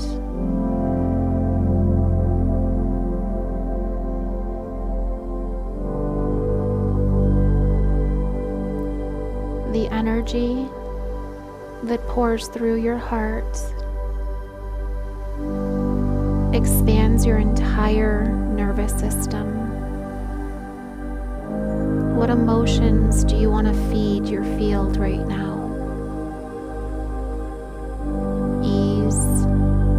What are you anchoring into this next revolution around the sun? Presence, gratitude,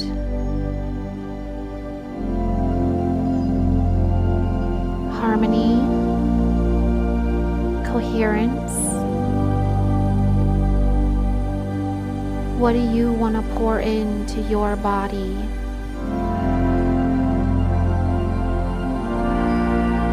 What do you want to project into this new year? Speak it into your field under your breath, silently or whisper.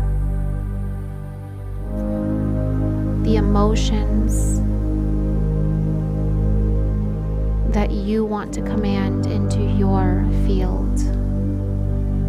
Become sovereign.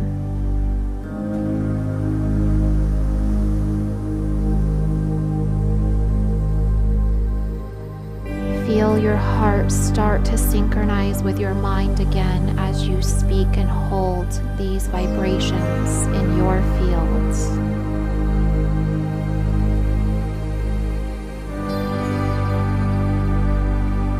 Clear intention.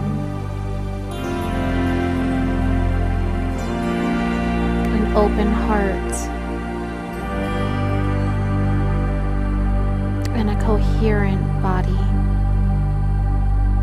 This is you moving into your natural state, your natural design.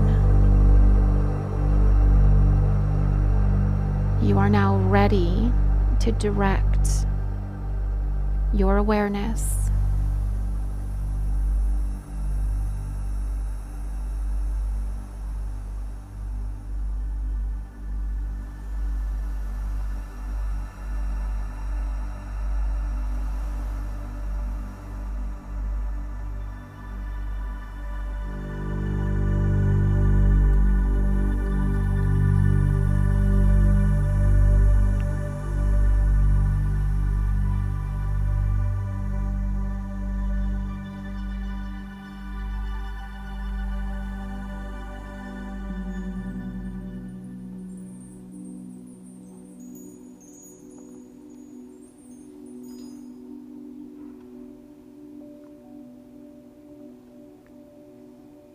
Now we're going to move into a guided focused activation of our true human potential.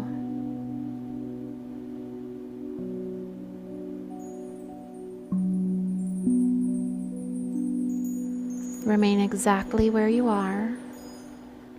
Your system is open.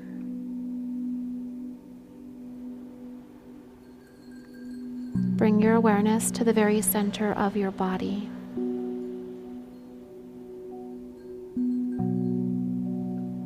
Not a physical point. This is going to be your command center, the seat of your soul.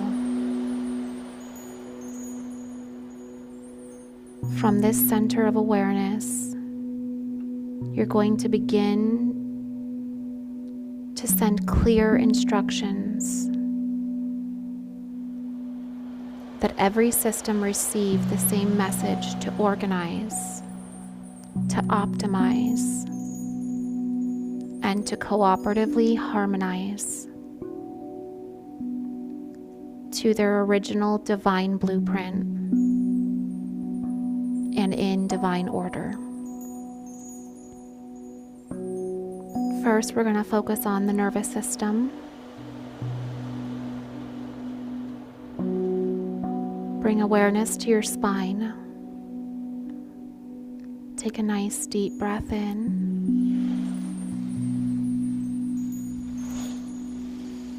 Your spine is your primary communication highway. I invite you to become aware of the signals that move from the brain to your body and back from your body to your brain through your spine. Just bring your awareness and see what comes up. Speak to this intelligence in your spine and in your nervous system and repeat after me. Reaction time sharpens. Coordination refines. Balance stabilizes.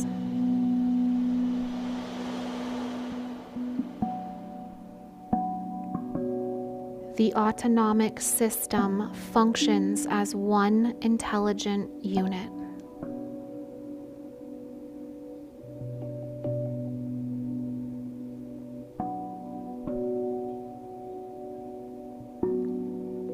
And lastly, energy and calm coexist. And just take a nice big deep breath and let all of that settle in for just a moment. Just notice what you might feel, or see, or hear, or know. Come back to your breath.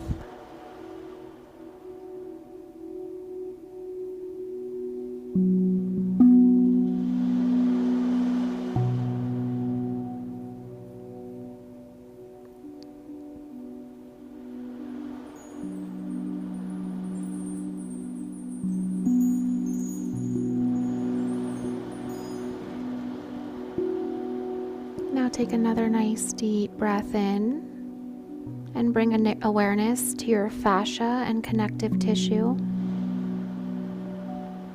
This is the super intelligent highway that connects and links every muscle, every joint, and every part of your structure.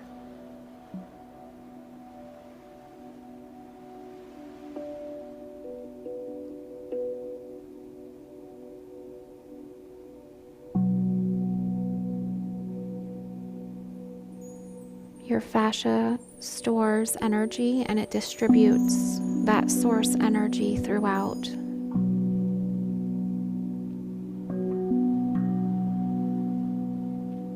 I invite you to repeat after me while focusing on this part of your body. Movement potential increases.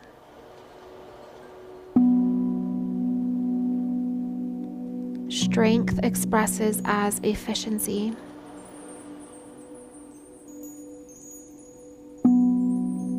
Speed expresses as coordination and harmony.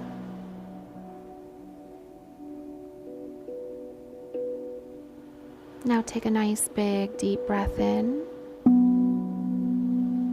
and gently let all of that air out. And notice what you might feel. Breathe and feel and breathe.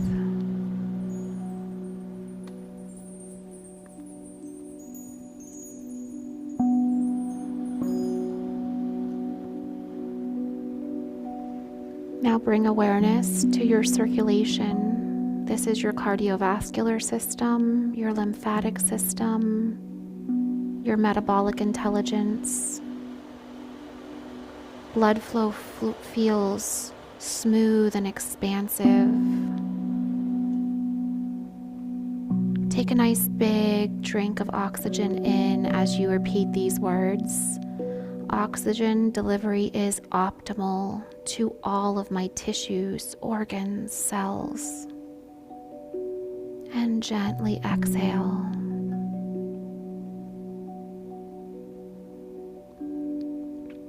I invite you to speak to your lymphatic system and repeat after me. My lymphatic system circulates with clarity and vitality.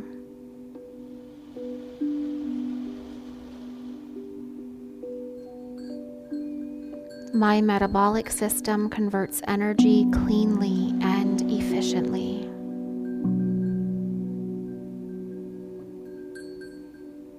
My endurance increases. My recovery accelerates. Energy is always available to me.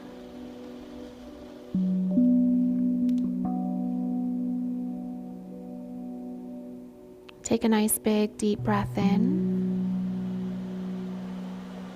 And on the exhale, take notice of your body and any new sensations.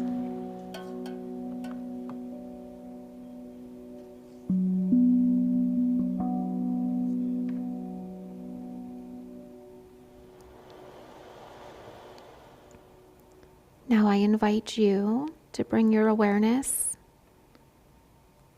to your endocrine system. These are the glands responsible for sending chemicals and hormone messengers.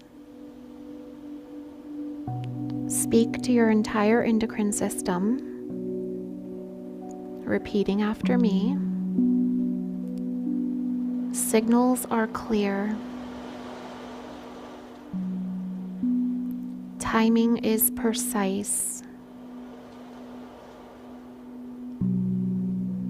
Levels are always optimized to maximize coherence and balance.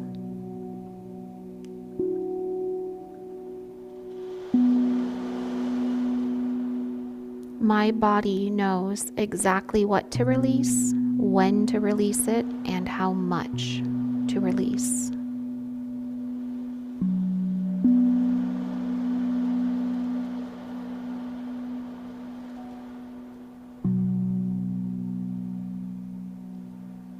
Longevity pathways are supported and thriving. Speak these words into your being and take a nice big deep breath and pause and observe.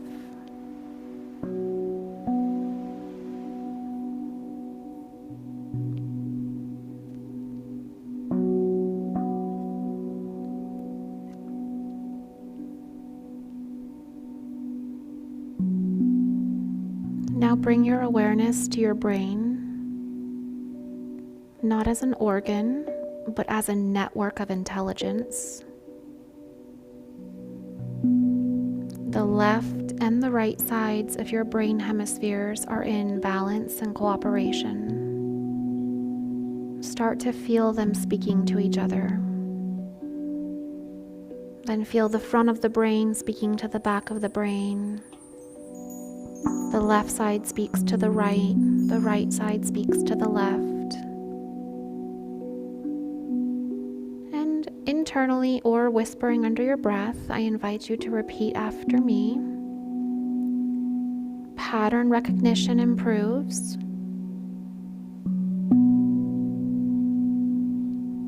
Decision making becomes easy.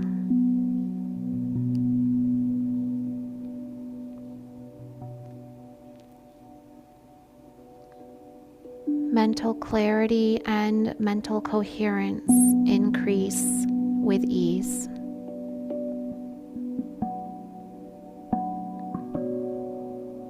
And take a nice big deep breath.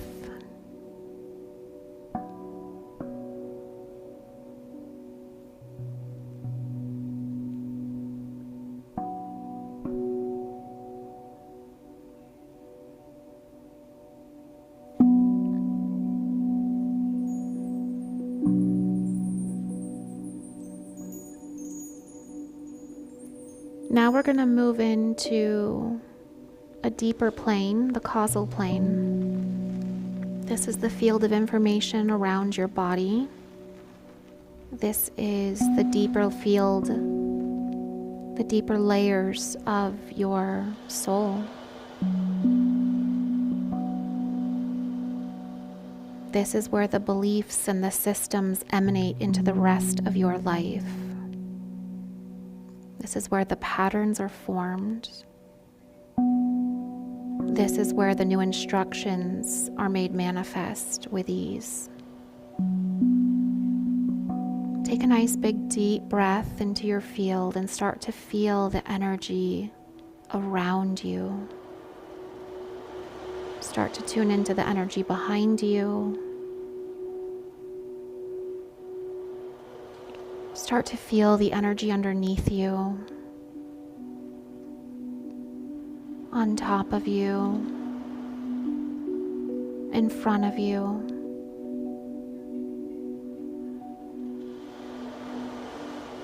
And tune into the field on both sides of you.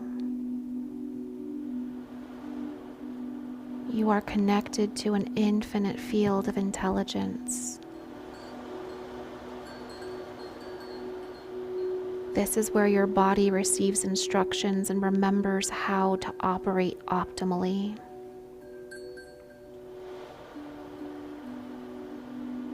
These instructions integrate and stabilize your physical form. And the more you connect to this part of your fields,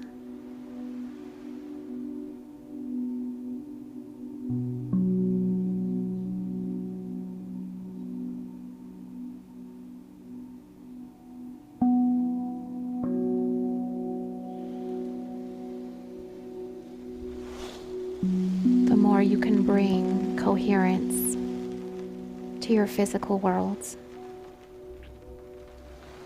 Start to pour energy from your heart into the front of your fields. Feel it activating. Feel it filling up the entire sphere of energy around you. You might picture some golden light or green light. The heart also emits a soft purple light. Whichever of those colors feel good, start to picture this field of information around you flooding with coherent energy pouring through your heart.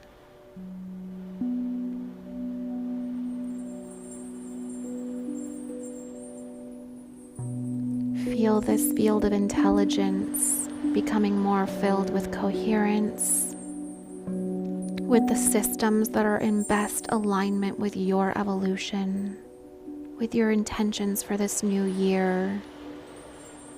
Start to speak into your fields with consciousness. It doesn't have to be out loud, you can speak from your head. But speak consciously into your fields, what it is you're harmonizing, what it is you're anchoring. Bring clarity to your energetic system. Activate the love and the gratitude that fuels everything that we do here. Take a nice big deep breath in.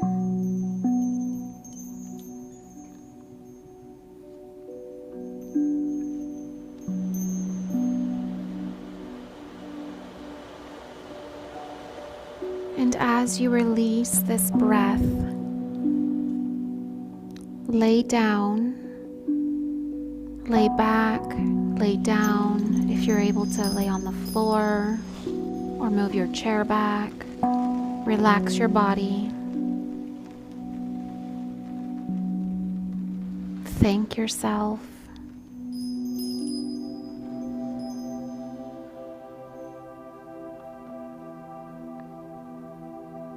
As you lay back, let's do a nice, very fast, through the nose only. We're gonna do inhale, exhale. You're gonna go all the way in and you're gonna release all the way out, but we're gonna go really fast. Trust me, you're gonna feel really good. On the count of 3, 1, 2, 3. Through the nose, inhale, exhale, inhale, exhale, inhale, exhale. Inhale, exhale, inhale, exhale, inhale, exhale, inhale, exhale. Inhale to the top, all the way up, all the way up, all the way up, and holds. Hold, hold, holds. You can even tense your body up if you want to let go of any final things. And on the exhale, release. Let it all out. There you go. Thank your body for doing such a beautiful job today, taking you on a journey, bringing you to this moment, pouring love into each other, into your communities, into yourself. Just relax, lie back, receive, go on a journey. We'll wake you with chimes when it's time.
Slowly and gently bring your awareness back.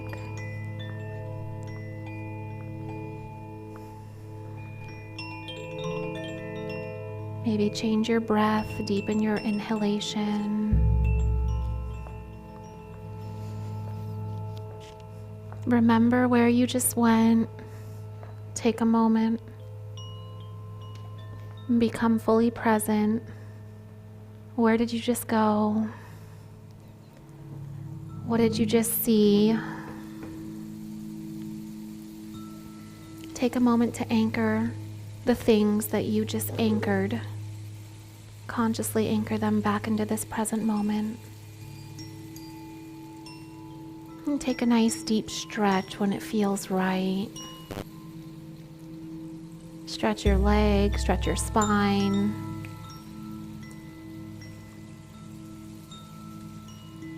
And start to come back to this time-space reality.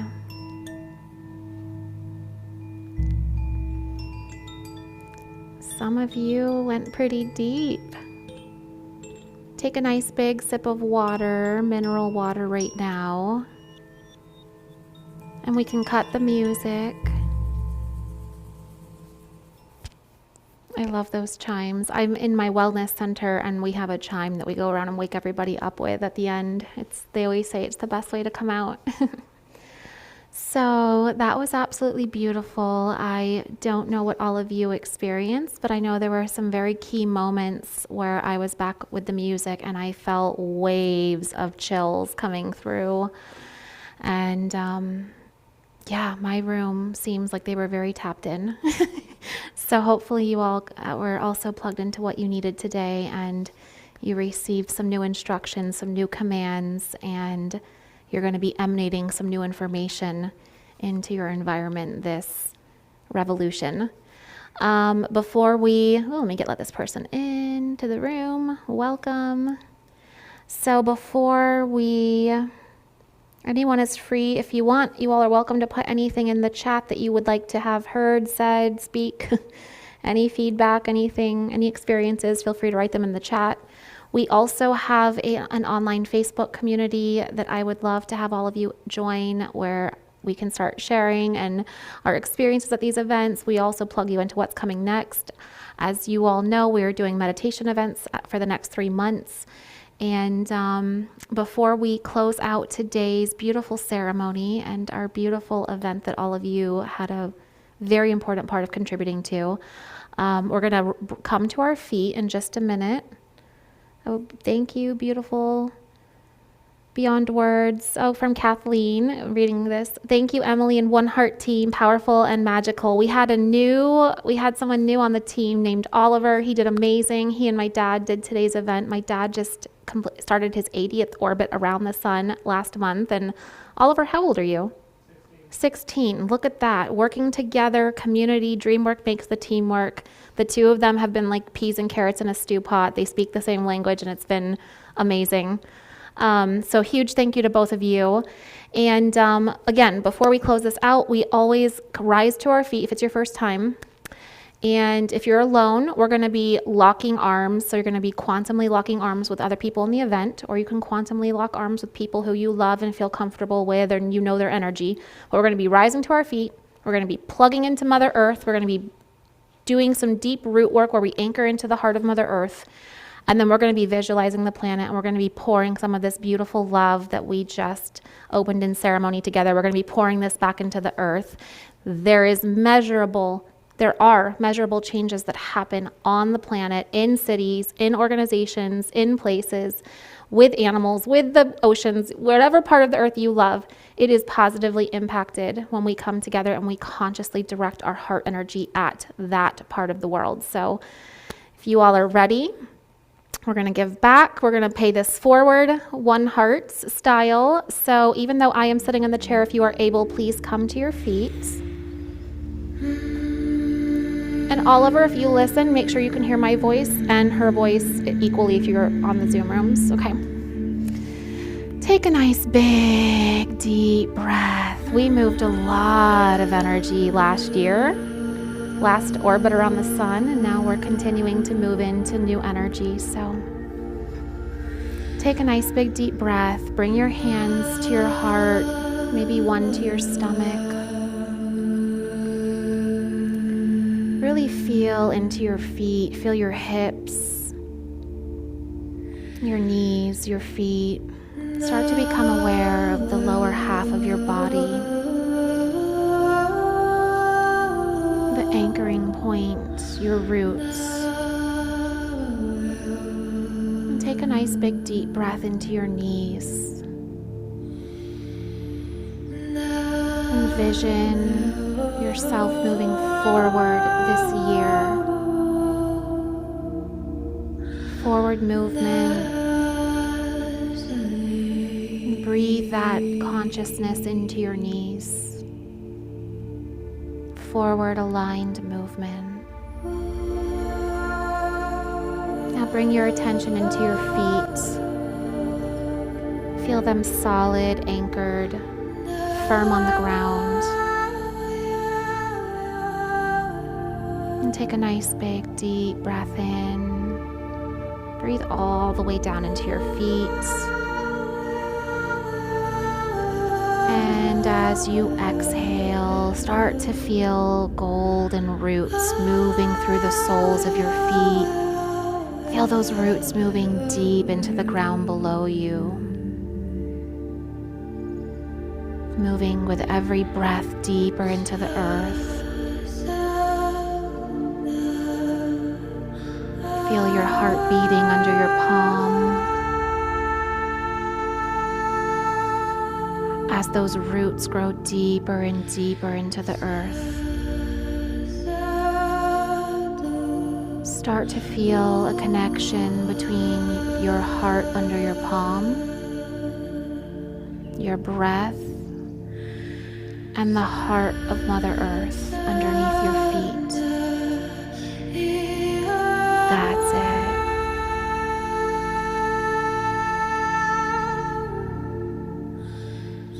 Now start to synchronize your heart. Feel it beating with the heart of Mother Earth. Keep breathing as you synchronize your heartbeat with Mother Earth's heartbeat. Feel her strength moving up through your feet. Feel her safety guiding you, her wisdom teaching you.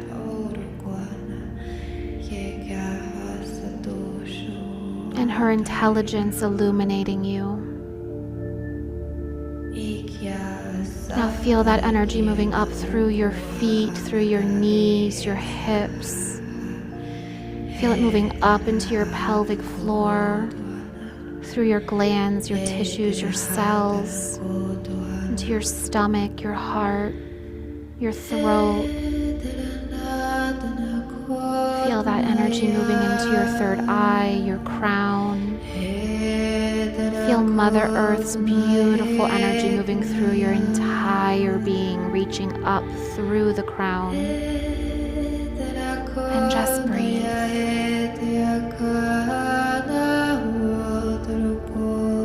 Just breathe and feel. Now feel that energy drawing back down from the crown, from universal source intelligence. Feel it flooding into your head, your third eye, your throat, your heart. Feel it beating. Feel Mother Earth's energy. Feel your own heart beating. And feel universal intelligence all converging in this one point, this axis. Feel these three sources of energy and intelligence harmonizing. Now come into a circle with everybody in your room and lock arms. And place your hands over your chest. If you're by yourself, lock arms through the quantum. And place your hands over your heart. And take a nice big deep breath in. There we go. Now feel your heartbeat synchronize with the heartbeat of those on either side of you. There we go. You're doing really good.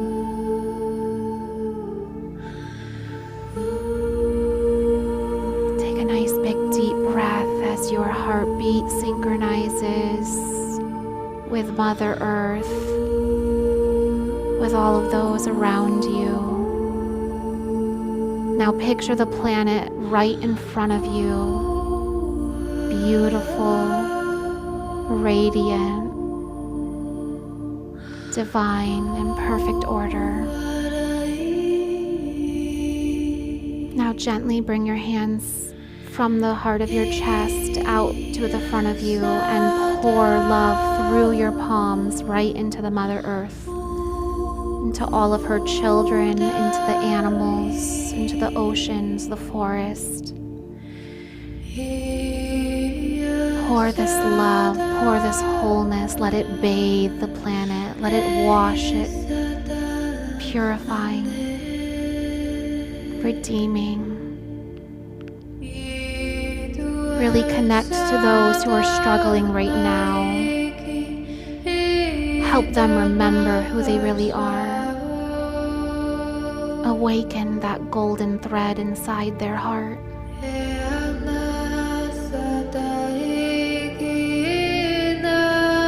Let it pour through you to every being, every human, every child, over the entire earth, see this golden green energy pouring through you, flooding the planet, activating, awakening consciousness, awakening the heart, seeing from a higher perspective. Now take a nice big deep breath in and bring your hands back to your heart and pour some of this love into you.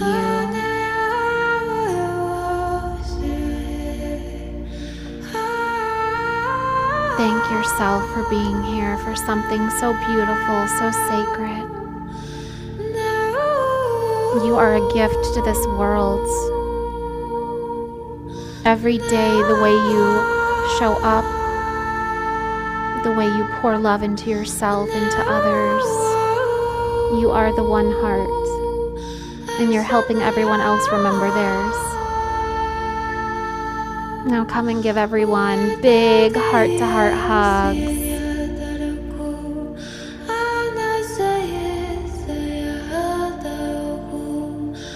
Come into hugs. If you are by yourself, give a big quantum hug. Cut the music to halfway, so leave a little bit of it on.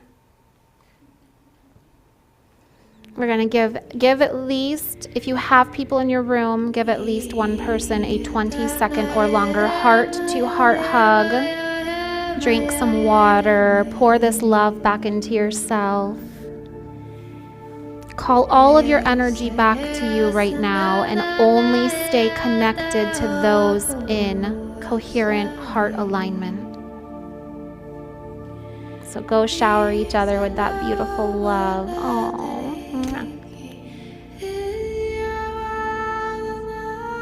That was a beautiful one. I felt that it was like at the beginning, it was like, boom. I was like, whoa, and there they are. Good job, you guys. Like, I felt you guys like right away on that ending part. That was amazing. It was like a wave. Just I was like, oh, and that's it.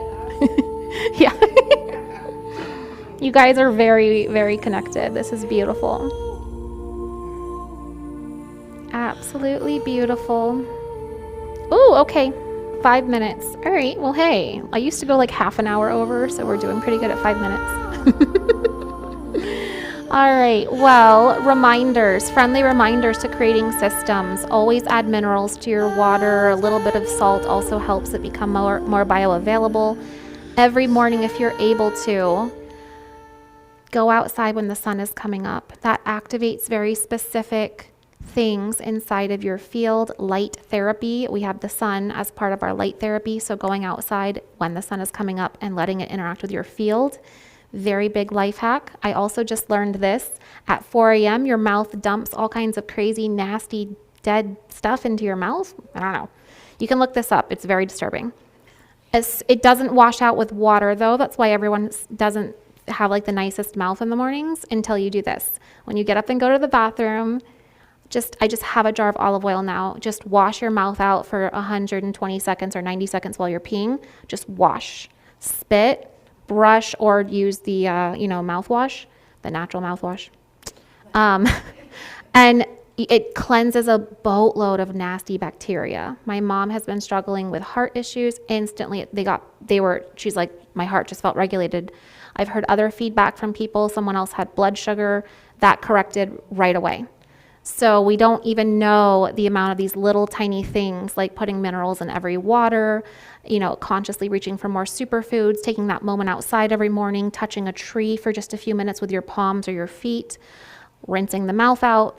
These are these small things that create systems for wellness and thriving versus what do I have to do to get an outcome? It's who do I have to become with the smallest little steps to flourish in my natural state of wholeness.